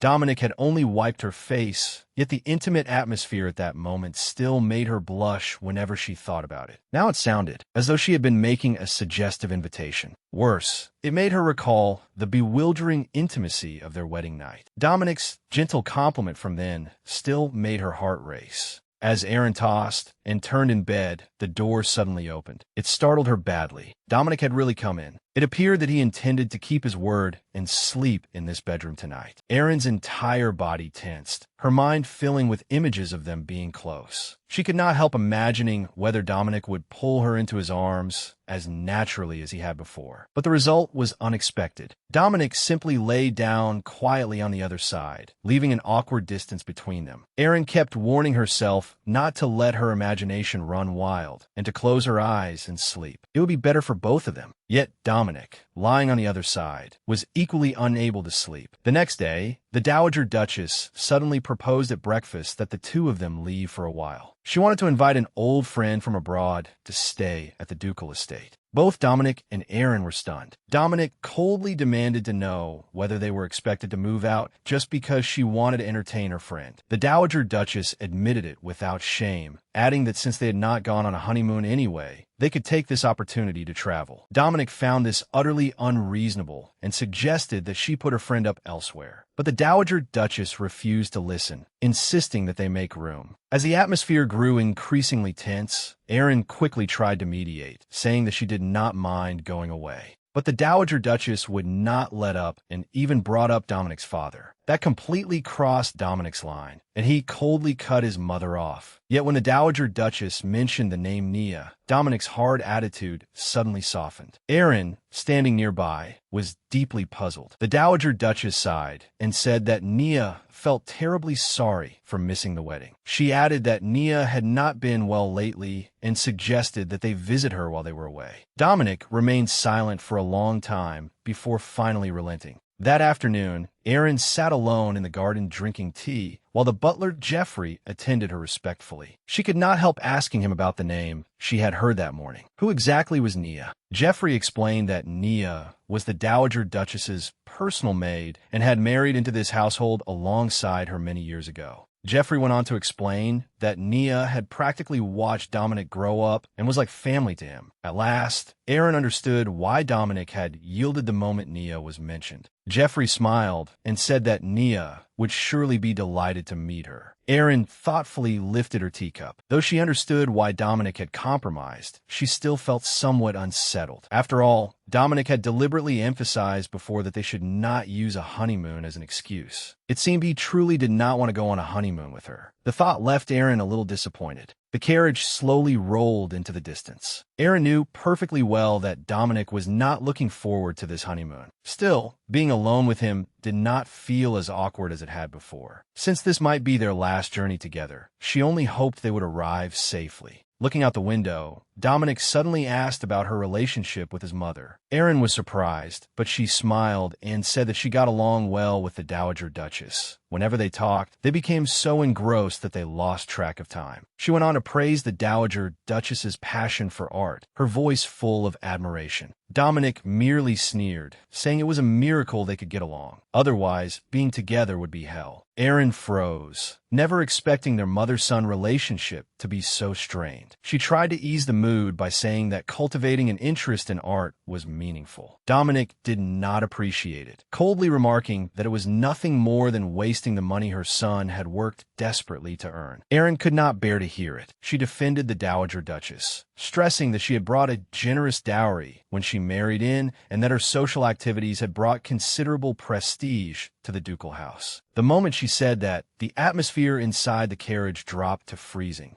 Dominic stared at Aaron and teased that she normally did not even dare stand up for herself. Yet now she was quite capable of arguing her case. Aaron was embarrassed and did not know how to respond. Dominic sighed and admitted that she was right. But during the childhood years when he needed his mother the most, that woman had never been there. He apologized for his harsh attitude and sincerely said that he was glad Aaron and his mother got along. Looking at him, Aaron realized that the rift between mother and son ran far deeper than she had imagined. She recalled the Dowager Duchess's confession that she had immersed herself in art only because the former duke had been consumed by his work. The lonely expression on her face remained vivid in Aaron's mind. Aaron quietly worried over how she could mend the estrangement between the two of them. Before she could find an answer, torrential rain suddenly began pouring outside. Wind and rain lashed violently against the carriage roof. Concerned by the terrible weather, Aaron asked whether they could reach their destination before dark. Dominic reassured her not to worry. If they arrived late, the people sent to receive them would naturally come looking. Before he had finished speaking, the carriage jolted violently, followed by a heavy grinding sound beneath it. The coachman shouted through the rain that a wheel was firmly wedged against a large rock and that the Duke needed to get out and help. Seeing the mud everywhere, Dominic could only get down reluctantly. Aaron hurriedly offered to help, but Dominic stopped her on the spot, telling her to stay safely inside and watch the road. Watching Dominic walk into the curtain of rain, Aaron sighed helplessly. At that moment, urgent hoofbeats sounded in the distance. She opened the window, saw who was coming, and quickly shouted to Dominic in the rain, "Your Grace, look over there." The newcomers were the escorts sent to receive them. After confirming Dominic's identity, they explained that, having waited for a long time, they had come out to search for them. Led by the escorts, the group finally reached a villa deep in the mountains. Its scale was astonishingly grand. The escort warmly introduced it as a luxurious residence Prince Savant had specially built as a wedding gift for the two of them. It was fully equipped with every amenity. Aaron could not help exclaiming at the magnificent building, while Dominic remarked that Savant had truly spared no expense this time. Aaron nodded repeatedly, deeply grateful for Prince Savant's thoughtfulness. The villa servants quickly came forward and respectfully invited the two guests inside, saying that hot water and a feast had already been prepared. Seeing how soaked and bedraggled they both were, Aaron felt a little embarrassed. A maid smiled reassuringly and led them inside. The luxurious interior dazzled Aaron. The maid thoughtfully promised that after they had bathed and eaten, she would give them a proper tour of the entire villa.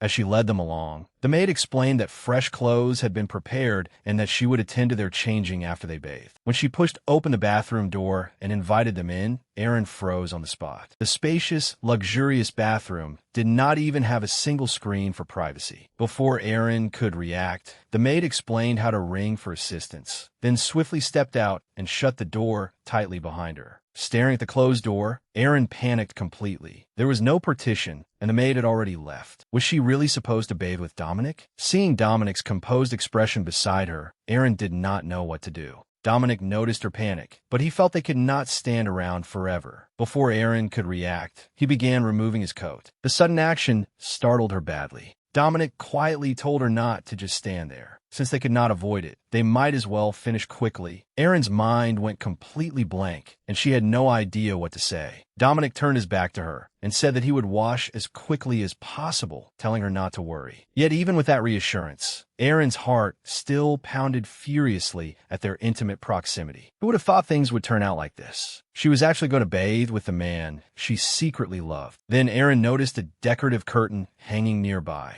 If she hid behind it, at least it would block their view of each other and make things less awkward. With that thought, Aaron quietly moved to the other side of the curtain. Hearing the sound of water, Dominic turned and saw that Aaron had already entered the bath behind the curtain. Watching her graceful silhouette faintly visible through the fabric, Dominic could not help giving a helpless laugh. He had been the one to tell her not to care. Yet now, it was Dominic himself who had completely lost his composure. Through that thin curtain, he would be able to see her clearly with just one reach of his hand. That half-hidden closeness made his heart itch with temptation. He even wondered whether the room's fragrance was to blame for giving him the impulse to pull the curtain aside. He could not help wondering how Aaron would react if he really drew it open. Would she be angry with embarrassment? Would she shyly accept it? Or, if she were willing to accept him again, then what happened next would no longer be within her control. The unruly images in his mind left Dominic irritated and distracted. He quickly forced himself to calm down. He could not keep letting his thoughts run wild. After they had finished bathing and changed into the fresh clothes prepared for them, they sat down at the dining table. Looking at the elaborate spread of food, Aaron softly marveled at how attentive the hospitality was. She had heard that even the clothes they were wearing had been personally chosen by the Princess of Nasal. Curious, she asked Dominic whether Prince Savant usually lived this extravagantly as well. Dominic patiently explained that in Nasal, warmly entertaining guests was a tradition. Anyone who came to visit was treated as an honored guest. Hearing this, Aaron teased with a smile that Dominic certainly knew a great deal about Nasal. Dominic casually replied that he used to go there often. Aaron said wistfully that she had only ever lived in the capital in Cardastia, and that she truly wanted to see the other side of Hyde someday. Dominic immediately said that if she wanted to go, they could leave anytime. But more than that, he found it strange that, since Aaron had also lived in Cardastia, he had never seen her even once. If he had, he surely would not have forgotten her. Aaron stiffened, unsure how to answer. Dominic continued, saying that Aaron's aunt was well known in the area, so Aaron should have attended social gatherings often. Surely she had not been treated poorly enough to receive no proper invitations. Aaron hurriedly waved her hands and explained that it was not like that at all. She had indeed received several invitations, but something had always happened to prevent her from attending. Perhaps they had simply missed each other. She even mentioned that she had attended a masquerade ball once. Dominic merely gave a thoughtful hum, but Aaron felt uneasy. This was the first time Dominic had ever actively asked about her former life in Cardastia. She had barely managed to fool him this time, but what excuse could she use next time? She had been the one to save him back then. No matter what, that secret could not be exposed. To keep Dominic from questioning her further, Aaron quickly made an excuse that she was tired and wanted to return to her room to rest first. As she headed out, she told Dominic that he could come straight in once he was ready. Dominic said nothing as he watched her hurry away. The moment she returned to her room, Aaron collapsed onto the bed. At last, she could catch her breath. But how much longer could she keep this secret hidden?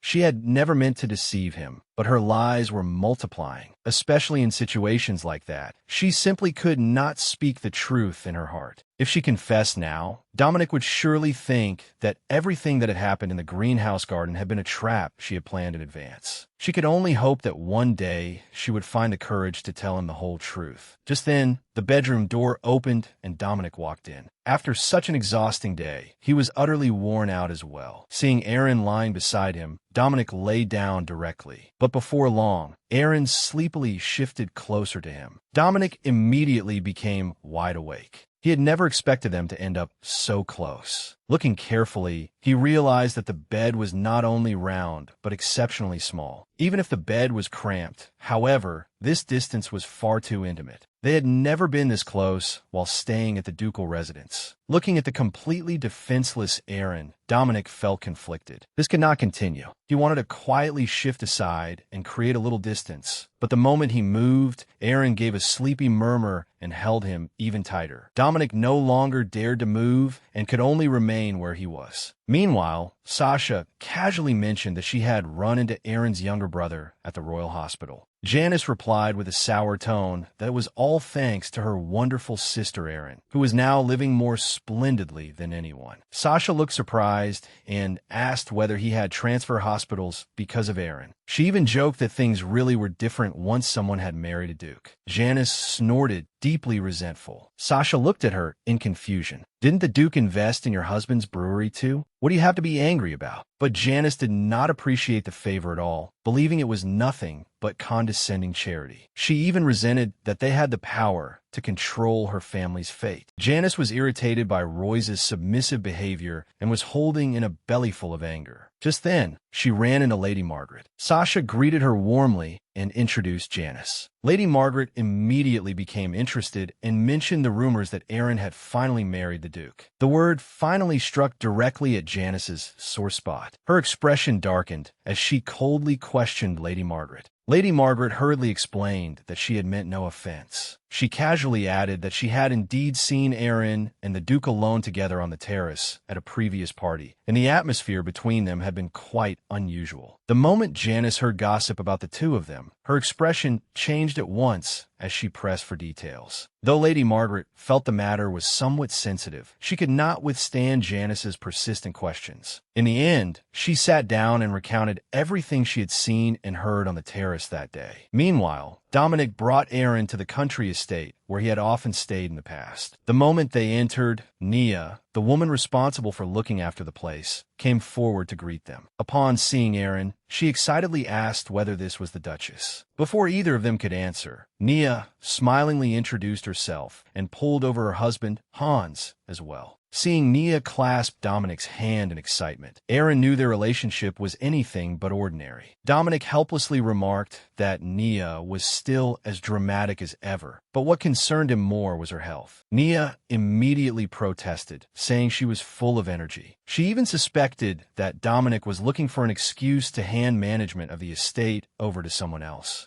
Seeing Nia's reaction, Dominic immediately realized that the old woman back home had deceived him. To break the awkwardness, Nia hurriedly invited everyone inside, saying that the sun was too strong outside and that she had specially prepared black tea. The moment they entered, Aaron could not help praising how well the villa had been maintained. But before anyone could sit down, Dominic coldly interrupted to ask where his hunting rifle was. The sudden request startled Aaron. Nia hurriedly tried to dissuade him, asking how he could go hunting the moment he arrived. At the very least, he should have some tea and catch up first. But Dominic would not listen, insisting that he wanted to warm up. Watching him leave, Aaron felt uneasy. Since their stay at Prince Savant's villa, Dominic had been acting strangely. Not only had he deliberately kept his distance from her, but now he seemed eager to avoid her. Their relationship had only just begun to improve, yet now she could not make sense of him again. Watching Dominic walk away, Nia could not help complaining that the Duke was being terribly inconsiderate. How could he leave his newlywed wife alone and run off hunting. Aaron instead defended him, saying that he had hunted here since childhood and perhaps simply wanted to inspect the estate while he was at it. Nia finally relaxed, then hurried off to bring Aaron some tea. Aaron did not go rest right away. She intended to look around the house first. Nia told Aaron to take her time looking around while she went to prepare some snacks. Aaron wandered alone through the hallway and was soon drawn to a family portrait hanging on the wall. The painting depicted a solemn little boy, clearly Dominic as a child. Looking at the serious little figure in the portrait, Aaron could not help laughing. He had been so adorable as a child. But on closer inspection, although the child was young, his face held a maturity that did not belong to his age. Aaron wondered what he had gone through as a child to take life so seriously. By comparison, Dominic now seemed far more relaxed than he had been then. Just as Aaron was lost in thought before the portrait, hurried footsteps suddenly sounded in the hallway. It was Nia, looking anxious. The moment she saw Aaron, she hurriedly asked where Dominic was and whether he had come this way. Aaron shook her head and said that she had not seen him, asking what was wrong. Turning to the window, Aaron realized that the sky had already darkened and the sun was close to setting. Worried by the time, Aaron offered to go out and look for him, asking Nia to stay inside and continue preparing dinner. Nia readily agreed. Aaron left the villa alone. A gentle breeze blew past. Although she was worried, the peaceful scenery outside did not seem as dangerous as she had imagined. The estate was truly beautiful, with flowers blooming everywhere. But before she could pick a flower, a strange, loud crash suddenly came from the woods. It was dull and harsh, as though something heavy had fallen. Concerned, Aaron decided to follow the sound and investigate. But as soon as she passed through the bushes, she ran straight into a tall figure. The sudden encounter startled Aaron so badly that she lost her footing and fell to the ground. Dominic quickly stepped forward to help her up, asking whether she had been frightened and whether she was hurt anywhere. Flustered, Aaron shook her head and said that she was fine. The loud sound had simply come too suddenly for her to react. As Dominic helped her up, he looked at her thoughtfully. Seeing his unusual expression, Aaron was puzzled and asked what was wrong. Dominic was silent for a moment before suddenly asking whether they had met somewhere before. Aaron froze completely. Had this man truly begun recovering his memories? Their encounter in the Cardastia forest years ago had looked exactly like this moment. Just as Aaron did not know what to do, Dominic suddenly released her and turned away coldly. Although he claimed that he simply did not want to return and listen to Nia nagging, that powerful sense of familiarity in his mind would not go away. He kept feeling that Aaron carried an indescribable familiarity. Aaron merely walked ahead quietly, anxiously asking how he was feeling after getting soaked in the rain the night before. Dominic shook his head and said he was fine. All the way back, he regretted how rude he always was to Aaron. Her gentle patience and lack of resentment only made him feel like a complete bastard. Sure enough, Dominic, who had stubbornly gone hunting despite the rain, came down with a high fever that night. But the moment his fever subsided, he struggled to get up and insisted on taking a walk by the river. Nia anxiously tried to stop him, but Dominic stubbornly held to his decision and refused to listen to anyone. Aaron watched quietly from the side, astonished by his incredible physical resilience. Noticing her gaze, Dominic turned and asked why she kept staring at him. Aaron could only softly explain that she was worried about his health. Unconcerned, Dominic turned to ask Hans about the boat. Upon learning that it was ready, he decided to leave at once. Watching Dominic's resolute back, Aaron could not stop worrying about him, especially since his fever had only just broken. Gathering her courage, she asked to go with him. Dominic studied her for a moment before silently nodding. Nia could only sigh and go prepare food for the journey. Aaron smiled at Nia in thanks, then followed Dominic toward the river. At the sight of the shimmering, hidden riverway before them, Aaron could not help exclaiming in wonder. As Dominic skillfully untied the boat's rope, he explained that the location was secluded and extremely difficult to find. Watching his swift, practiced movements, Aaron became distracted for a moment. Without the Duke's polished refinement, Dominic carried a more rugged, untamed charm. Only when he called for her did she hurriedly look away and step onto the boat. The steps down to the boat were steep and slippery, and Aaron wobbled as she descended. Dominic quietly said, "Excuse me," then firmly supported her by the waist and gently lifted her onto the deck. The intimate contact instantly made Aaron blush. She could only lower her head and quietly thank him.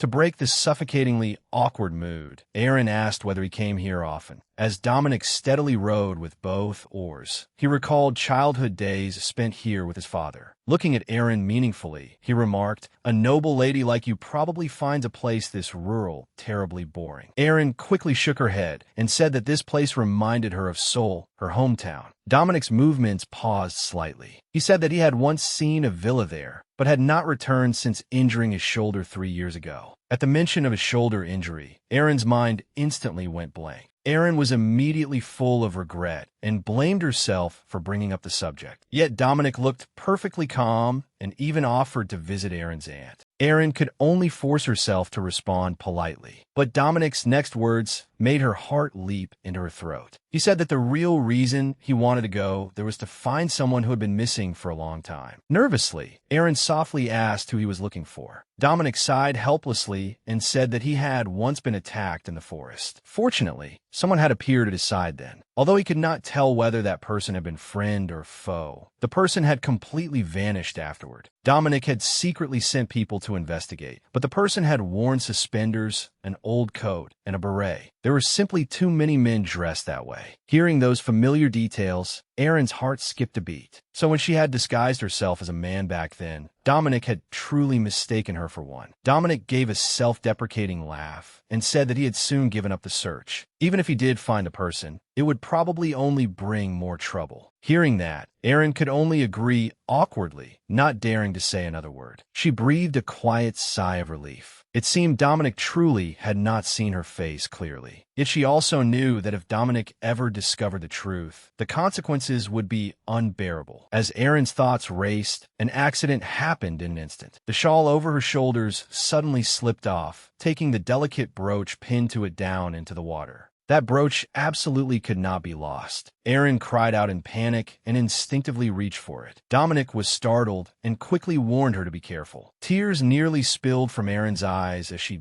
begged Dominic to row the boat closer, saying that it was an heirloom given to her by the Dowager Duchess. Dominic had no choice but to steer the boat toward it. But no matter how desperately Aaron reached, her fingertips were still just short of it, and she could only watch the brooch drift farther away. Aaron panicked completely. The item did not truly belong to her. When her contract marriage ended in a year, she would have to return it exactly as it was. With that thought, Aaron made up her mind and told Dominic to stay in the boat. Before he could react, he urgently asked what she intended to do. But before he could finish, Aaron had already begun taking off her coat. With a loud splash, she jumped straight into the river. Dominic shouted her name in alarm, but Aaron waved at him from the water, telling him to wait on the boat for just a moment. She would swim back soon. Watching Aaron swim so enthusiastically through the water, Dominic sighed helplessly, thinking that this woman was insane. Fortunately, Aaron was an excellent swimmer. Before long, she reached the brooch and grabbed it just before it sank. Aaron happily shouted up at the boat that she had finally caught the brooch. But Dominic could not smile at all. Looking at the drenched Aaron, he irritably told her to look at herself and ordered her to get back aboard immediately. Aaron had not yet reacted when Dominic extended a large hand and pulled her straight out of the water. Seeing her clothes clinging to her body, Dominic complained that she was far too reckless. Because he had pulled her up so urgently, the two of them collided solidly. Aaron was dazed by the impact and hurriedly looked up to ask whether Dominic was hurt. But when she looked up, their faces were far too close. Aaron's hands were pressed against his chest, and the atmosphere on the boat instantly became intimate. Panic-stricken, Aaron stammered out an apology, saying that she was all wet and had simply been too happy to recover the brooch.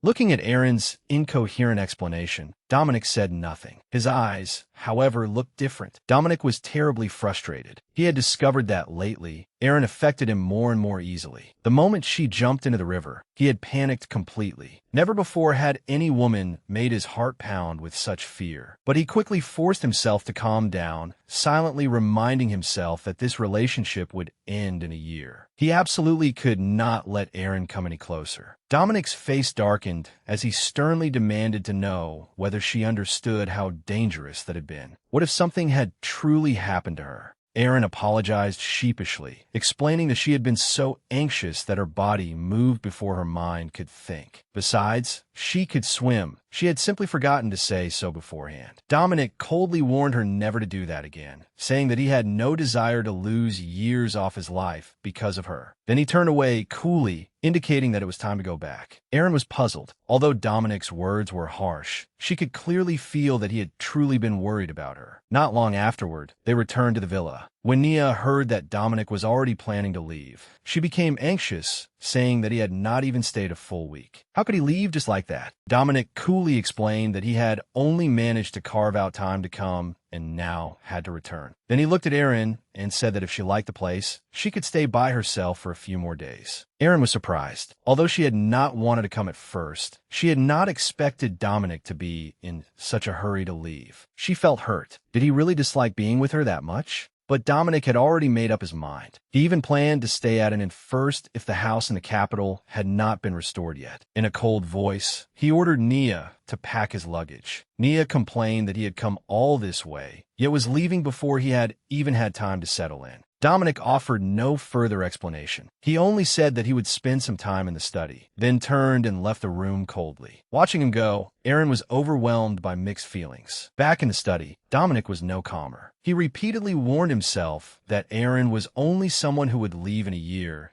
that he absolutely could not fall for her. Yet the more forcefully he suppressed it, the more chaotic his heart became, until he was beginning to lose control of his feelings for Erin. As soon as they returned to the capital, a startling piece of news spread rapidly. The crown prince was going to become engaged to Sylvia. Janice's family also received an invitation. Her mother was thrilled, believing it was an excellent opportunity to connect with the powerful and influential. But Janice looked disdainful and immediately poured cold water on her excitement. Her mother was displeased and bluntly exposed her hypocrisy, saying that Janice had always caused trouble for Erin, yet now was pretending to be above it all. She also demanded to know whether Janice had fought with Royce. Having been struck at a sore point, Janice's face darkened immediately. Her mother did not bother indulging her temper and simply told her not to ruin the mood. That completely enraged Janice. Without another word, she stormed out of the room. She suddenly remembered what Lady Margaret had said. Erin had seduced the Duke on the terrace.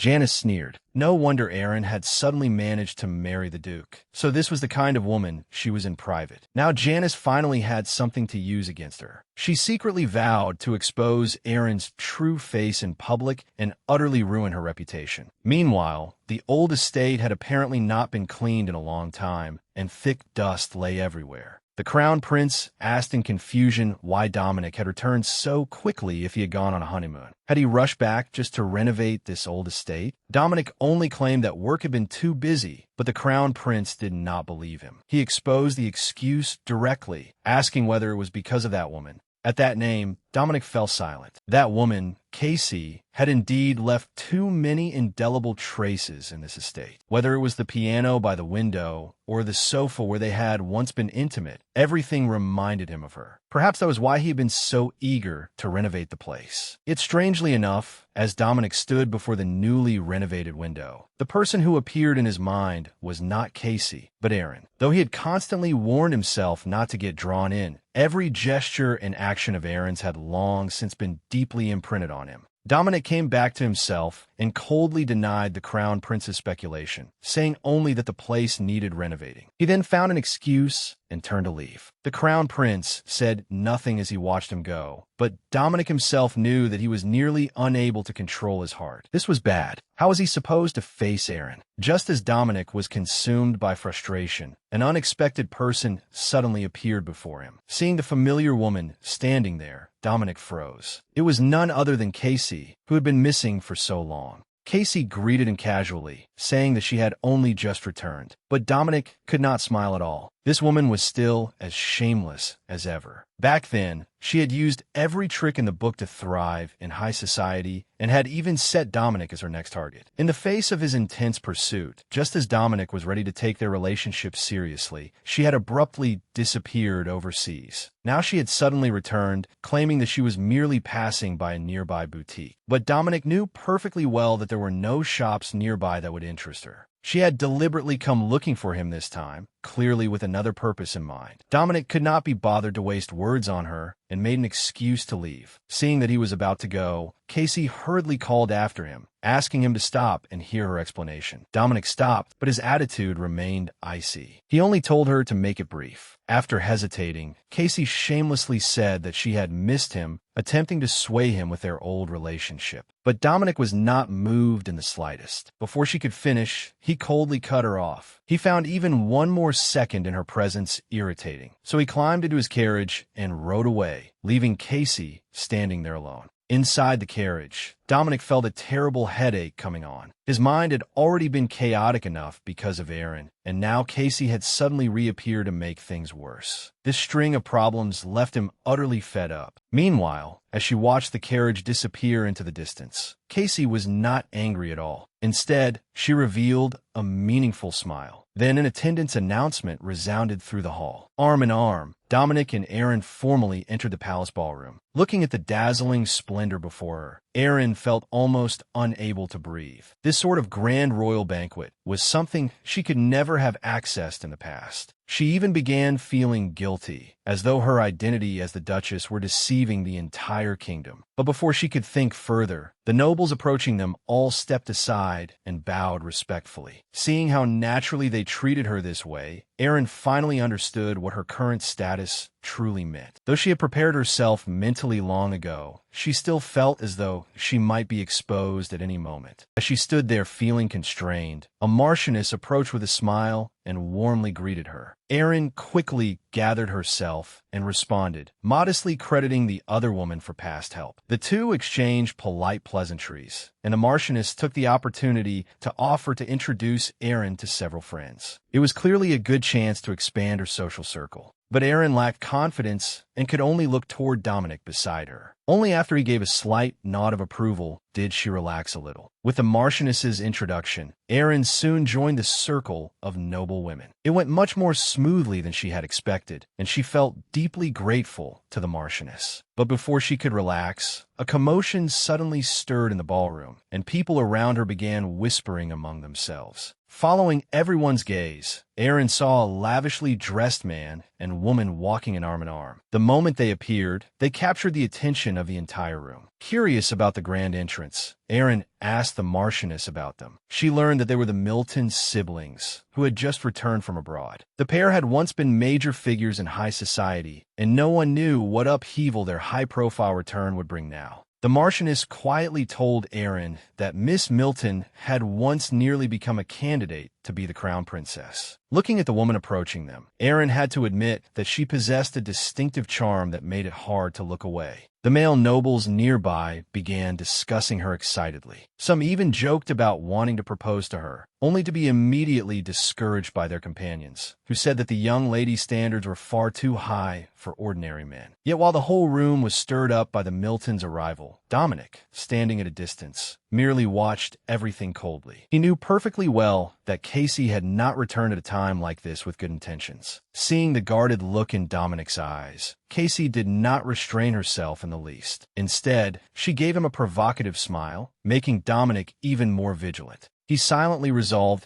that no matter what tricks this woman had returned to play, he would never let her succeed. Meanwhile, Aaron had finally managed to escape the socializing and felt completely exhausted. She found all the insincere pleasantries difficult to endure and only wanted to find somewhere quiet to rest for a while. But before she could get far, an urgent voice suddenly called out behind her. Aaron turned back in confusion and found that it was her stepmother. Seeing the warm smile on the woman's face, Aaron immediately felt a sense of foreboding. She knew her stepmother had deliberately cornered her at the banquet because it would be impossible to meet her through a normal appointment. Aaron coldly asked what she wanted. Her stepmother gave a false smile and said that family did not need a reason to meet. Then she pulled Aaron's father forward from behind her. Seeing his uncomfortable expression, Aaron knew perfectly well that he had been dragged here by that woman. She had no desire to play along and told her stepmother to state her business directly. The stepmother dropped the pretense and leaned close to Aaron's ear to reveal her true purpose. Aaron's father had recently gone bankrupt, and they had come to ask Aaron for money. Just as expected, those leeches had come crawling back again. Hearing their outrageous demand, Aaron felt sick. She had thought she had completely escaped that family, but they still clung to her like an incurable parasite. She wanted to throw them out immediately, but worried it would bring bad publicity to the ducal house. Left with no choice, she compromised and said that she would think of a way to help them, but she warned them never to tell Dominic. The moment her stepmother heard there might be money, she agreed with a beaming smile. Having finally shaken off those leeches, Erin felt dizzy and nearly unable to stand. Just as she was about to collapse, a silver-haired gentleman wearing glasses approached and offered her his help. Erin truly could not hold herself up anymore, so she thanked him and allowed him to help her over to a nearby sofa. On the way, Erin curiously asked his name. The man politely introduced himself as Paul, then asked whether she was the Duchess. Erin was surprised that he recognized her. Paul smiled and said that the entire kingdom knew she had won the most sought-after Golden Bachelor. As he spoke, he took a business card from his pocket and handed it to her. It turned out that he was actually a detective. Erin was clearly surprised at the word detective. Paul smiled and advised her to keep the card, saying that it might truly be useful someday.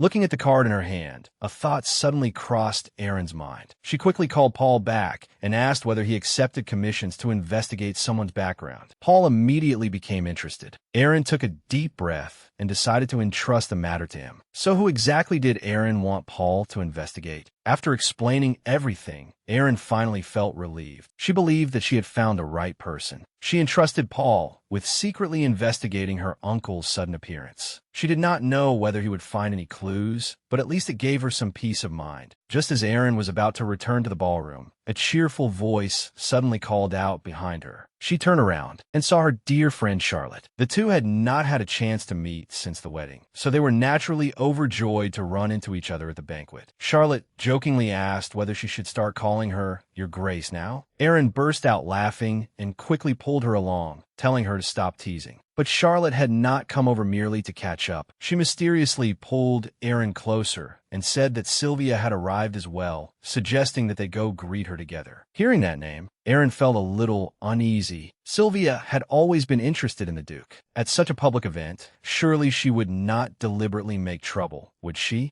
Charlotte did not think much of it and dragged Erin into the crowd. She excitedly whispered that she wanted to see Sylvia's rumored enormous engagement diamond with her own eyes. Erin could only brace herself and follow. At that moment, Sylvia was surrounded by a group of noble women, all congratulating her on her engagement to the crown prince. Having successfully joined a royal family, the splendor of her future was easy to imagine. At that moment, Erin stepped forward and generously offered Sylvia her congratulations on the engagement. The murmurs around them suddenly fell silent, and everyone stared at the two women. After all, Sylvia had once been rumored to have a relationship with the Duke. Now that they were facing each other directly, the atmosphere was undeniably delicate. Sylvia turned toward Erin, politely nodded in thanks, and even addressed her as Your Grace, the Duchess. At those words, Erin finally let out the breath she had been holding. It seemed Sylvia did not intend to cause trouble today. At least she had safely passed this hurdle for now. Charlotte muttered that Sylvia was only putting on an act. In front of so many prominent guests, she had to preserve her proper image. Erin gently tugged at her, signaling for her to say less. But before they could talk much longer, Charlotte suddenly stopped speaking and looked to the side in surprise. Casey, who had just caused such a stir, was walking toward them in high heels. While responding to greetings from those around her, she headed directly toward Charlotte. Casey greeted Charlotte first, even deliberately calling her by the wrong name. Charlotte did not get angry and simply corrected her with a smile, then introduced Erin beside her as the newly appointed Duchess. Although Erin felt uneasy, she still politely greeted Casey and said that she had heard Casey had just returned from abroad. Casey did not respond immediately. She merely examined Erin with an amused look. Her condescending attitude was deeply unpleasant. Casey then said in puzzlement that she had often come to the capital in the past, yet had never once seen Erin. Erin politely explained that she had previously spent most of her time in the countryside caring for an elder, so she rarely appeared in society. Hearing that answer, Casey suddenly leaned closer and said with a smile, Erin, you're amazing. You haven't been in the capital for long, yet you've already won the Duke's heart. The remark sounded rather unpleasant. present. Erin felt there was something behind her words, as though she had stolen Dominic away from someone else. But Casey quickly put on a different face. Warmly taking Erin's hand, she said that she had only just returned to the country and was unfamiliar with everything here, so she hoped they could become friends. Though Erin sensed that something was off, she could not refuse her outright and could only agree politely. She failed to notice the cold, sinister smile that flickered across Casey's face as she lowered her head. Casey then took the opportunity to mention that she would be hosting a tea party in a few days and invited Erin to attend. Erin readily accepted the invitation. Watching Casey walk away, Dominic had no intention of letting her go so easily. He followed her and stopped her somewhere secluded. Casey was not flustered in the least. Instead, she smiled and said she had been meaning to find him. Dominic had no interest in wasting words on her and coldly asked why she had approached Erin. Casey pretended to be innocent, saying that she was simply curious about the new Duchess. Dominic's expression immediately darkened. He warned her that she had no right to get close to Erin and told her to behave herself and stop entertaining any improper thoughts. Yet Casey was not frightened by Dominic's warning. Instead, she gave him a provocative smile and asked whether he had married Erin on a whim just to spite her. She even grabbed Dominic's hand, pleading for him to give her another chance. But Dominic would not be swayed by that. He ruthlessly shook off her hand and coldly told her that she was nothing to him now. He had come today only to warn her to stay away from his family. Casey grew anxious and demanded to know why he still visited their old villa, convinced that he must still have lingering feelings. Dominic merely sneered and said he went there only because it was being renovated, so that every trace of the past could be completely erased. Casey froze at his answer. Dominic did not stop walking. He threw one final warning over his shoulder. Casey no longer meant anything to him. Then he left without looking back, leaving her standing there, gritting her teeth in fury. After getting rid of Casey, Dominic went alone to the terrace, feeling utterly exhausted in body and mind. He knew perfectly well that Casey's return was not well-intentioned. Though he had warned her just now, that woman would never give up so easily. To protect Erin, he would have to assign someone to keep a close watch on Casey. Just as Dominic was lost in troubled thoughts, footsteps suddenly sounded behind him. Erin came over with a smile and asked whether he was hiding out here to slack off. At the sight of her, Dominic's tense expression finally softened. He quietly replied that she had come at just the right time. "You worked hard today. Events like this are exhausting." Erin only smiled gently and said it was simply her duty. Dominic gave a quiet hum, then told her to make sure she rested well over the next few days. As he spoke, he tenderly smoothed her hair. He then suggested taking her out for a change of pace and some fresh air. Erin was completely stunned. A few days later, at the estate, Dominic was preparing to take Erin out. Looking at the fine horse before her, Erin nervously said that she could try riding it. Dominic immediately exposed her, saying she had never ridden a horse before. Before Erin could explain, Dominic lifted her onto the horse. Smiling, he asked how it felt up there. Erin answered awkwardly that it felt all right. Dominic climbed up behind her, wrapped his arms around her, and took the reins. Softly speaking in her ear, he said they would ride together like this all day, so she should get used to the feeling. At the earlier engagement banquet, Dominic's offer to take her out had made Erin feel as though it were a date. Seeing her hesitation, Dominic thoughtfully said that he was not forcing her. Whether she went or not was entirely up to her. Erin quickly waved her hands and explained that she truly wanted to go. Dominic was delighted to hear that and asked whether there was anywhere she wanted to visit. Erin lowered her head shyly, thinking about how to say it. She confessed that she had always wanted to learn how to ride. Whenever she saw other young ladies looking so dashing on horseback,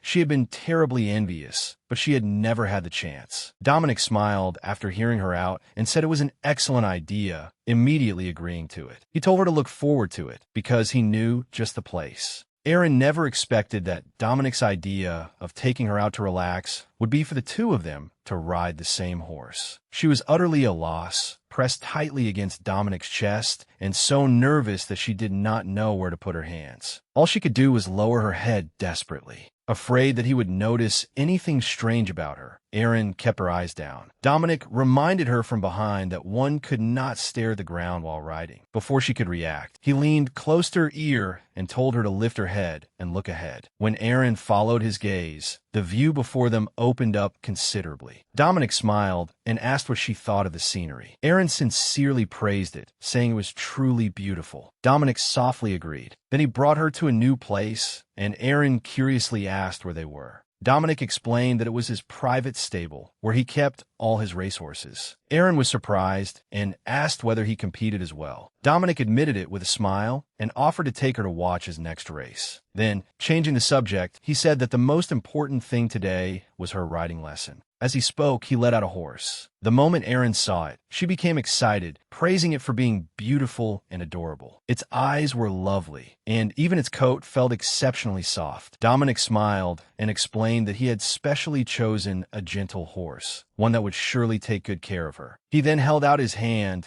to help her mount, telling her to try stepping up with the mounting block. Aaron nervously agreed and placed her hand in his palm. With Dominic's help, she successfully mounted the horse. Dominic gently reassured her not to be afraid, saying he would remain beside her the whole time. He smiled and encouraged Aaron to learn slowly. Once she mastered it, the two of them could even go hunting together. Warmed by his words, Aaron smiled and promised to work hard. But she soon realized something. Since she was practicing riding now, would they have to ride back together on one horse again later? Although it was not their first time sharing a horse, Aaron still felt she could never grow accustomed to such close proximity. As they traveled, Aaron noticed that the road back did not seem quite right. Dominic smiled and admitted it, saying that since they were already out, they might as well make another stop. After passing through the woods, they came upon a hidden lake. Aaron was surprised, saying she had never known there was a lake here. Dominic explained that it was deeply concealed and that very few people knew about it. As he helped her dismount, he told her stories of his childhood, saying this had once been his and the Crown Prince's secret base. They often hunted nearby when they were young. Aaron could not help teasing him, saying they must have been adorable as children. Dominic looked at her and told her to practice riding every day from now on. That way, when they came here next time, they could each ride their own horse. Aaron did not know whether to laugh or cry, wondering if he had brought her here specifically to say that. Seeing how serious Dominic was, Aaron felt conflicted. Their marriage was clearly only a contract, yet he was always planning their future together. But at that moment, Aaron suddenly felt that deadlines and contracts no longer mattered. Smiling, she promised that she would practice diligently. Dominic froze at her answer. He covered his mouth in frustration, feeling that he had misspoken. How could he make promises about the future to a contract wife? Dominic knew very well that whenever he was with Aaron, his reason completely slipped out of his control. He would even say things that surprised himself. It felt almost like an illness. Aaron crouched by the lake, excitedly calling Dominic over and saying that the color of the water was unusual. Dominic thought it was beautiful too, but still reminded her to stay away from the edge. He even joked that if she fell into the lake again, he truly could not bear it. Aaron was embarrassed by his words and quickly told him to stop bringing up that old incident. Then the sound of hooves came from behind the trees. The Milton siblings slowly approached on horseback. Seeing how intimate Dominic and Aaron looked, Milton's brother could not help teasing them. I never expected the Duke to have such a gentle side. You two seem quite affectionate. He then turned with a mocking smile toward the person beside him and said, "This is rather different from what you imagined. You must be disappointed." The person on horseback was Casey. She stared coldly at the pair in the distance without saying a word. How could Dominic possibly have sincere feelings for Aaron? He had married her only for revenge. This had to be a sham marriage. Yet as she watched the tenderness in Dominic's eyes, Casey's last emotional defenses crumbled. Just then, Milton's brother prepared to leave and turned back to ask whether she wanted to come along.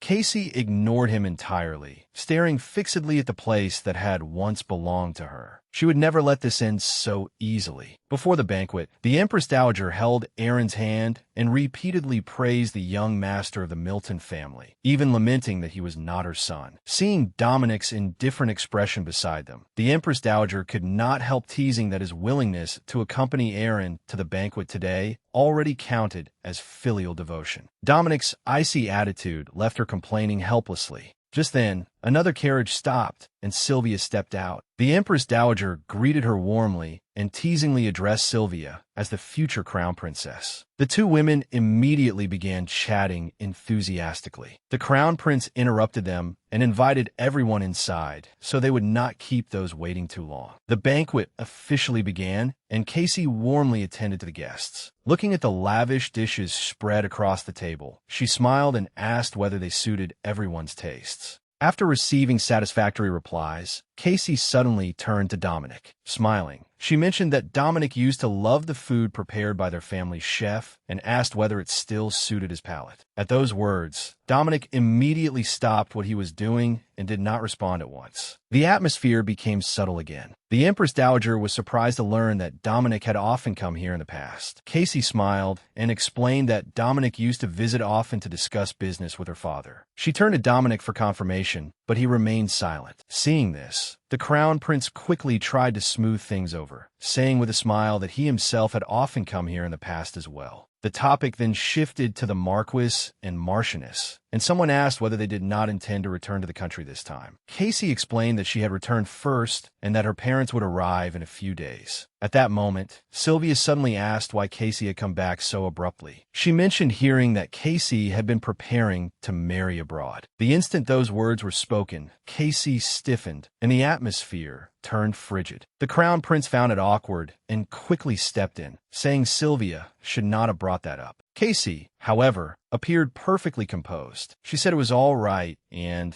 that it was only natural for everyone to be curious. She explained that she had hesitated before the wedding because she was unsure whether the other person was truly the right one. The Empress Dowager hurriedly comforted her, saying that pre-wedding anxiety was quite common. Casey smiled and thanked her, saying she was not actually that upset. Then her tone changed as she said that, in truth, it was because she had always harbored another love, one she could never speak aloud. As she said this, her gaze remained fixed on Dominic. Sitting beside him, Aaron sensed that something was wrong. Noticing that Dominic seemed unusual, she asked with concern whether he was feeling unwell. To everyone's surprise, Dominic did not answer. Instead, right in front of everyone, he leaned over and kissed Aaron on the cheek, calling her darling in an exceptionally gentle voice. The sight stunned everyone present, especially Sylvia and Casey, who both froze where they sat. Aaron herself was at a loss over the sudden intimacy. Though they were husband and wife in name, Dominic had never acted this way in public before. Seeing the unconcerned smile on Dominic's face, Aaron grew conflicted. What was wrong with him today? The Empress Dowager jokingly said that perhaps she would be holding a grandchild by next year. Aaron was mortified and could only blush, unsure how to respond. At that moment, Casey's brother broke the awkwardness by suggesting they change locations after dinner. He planned to show the Empress Dowager a painting and invited Dominic to come along. Dominic immediately refused, saying he had no interest in art. The crown prince then suggested that the two of them go smoke cigars instead. Dominic agreed this time. As everyone went their separate ways, Aaron began to feel uneasy because that would leave only her and the other two women. Sure enough, Casey suggested that they take a walk together. Though Aaron felt awkward, she still smiled and agreed. Casey then led the two women into the garden. Sylvia sincerely praised the beautiful scenery. Casey teasingly asked how it compared to the palace gardens. Sylvia smiled and said each had its own charm. The two chatted back and forth until Sylvia suddenly remembered something. Turning to Aaron, she curiously asked whether Dominic was usually so gentle with her. Caught off guard, Aaron smiled and explained that Dominic was actually a very gentle person. Though he appeared cold on the outside, his heart was warmer than anyone's. Aaron thought that would be enough to brush the matter aside, but Sylvia had no intention of letting her off so easily. She asked an even sharper question. Aaron had always lived with distant relatives, so how had she and Dominic suddenly gotten married? Had they been secretly meeting there?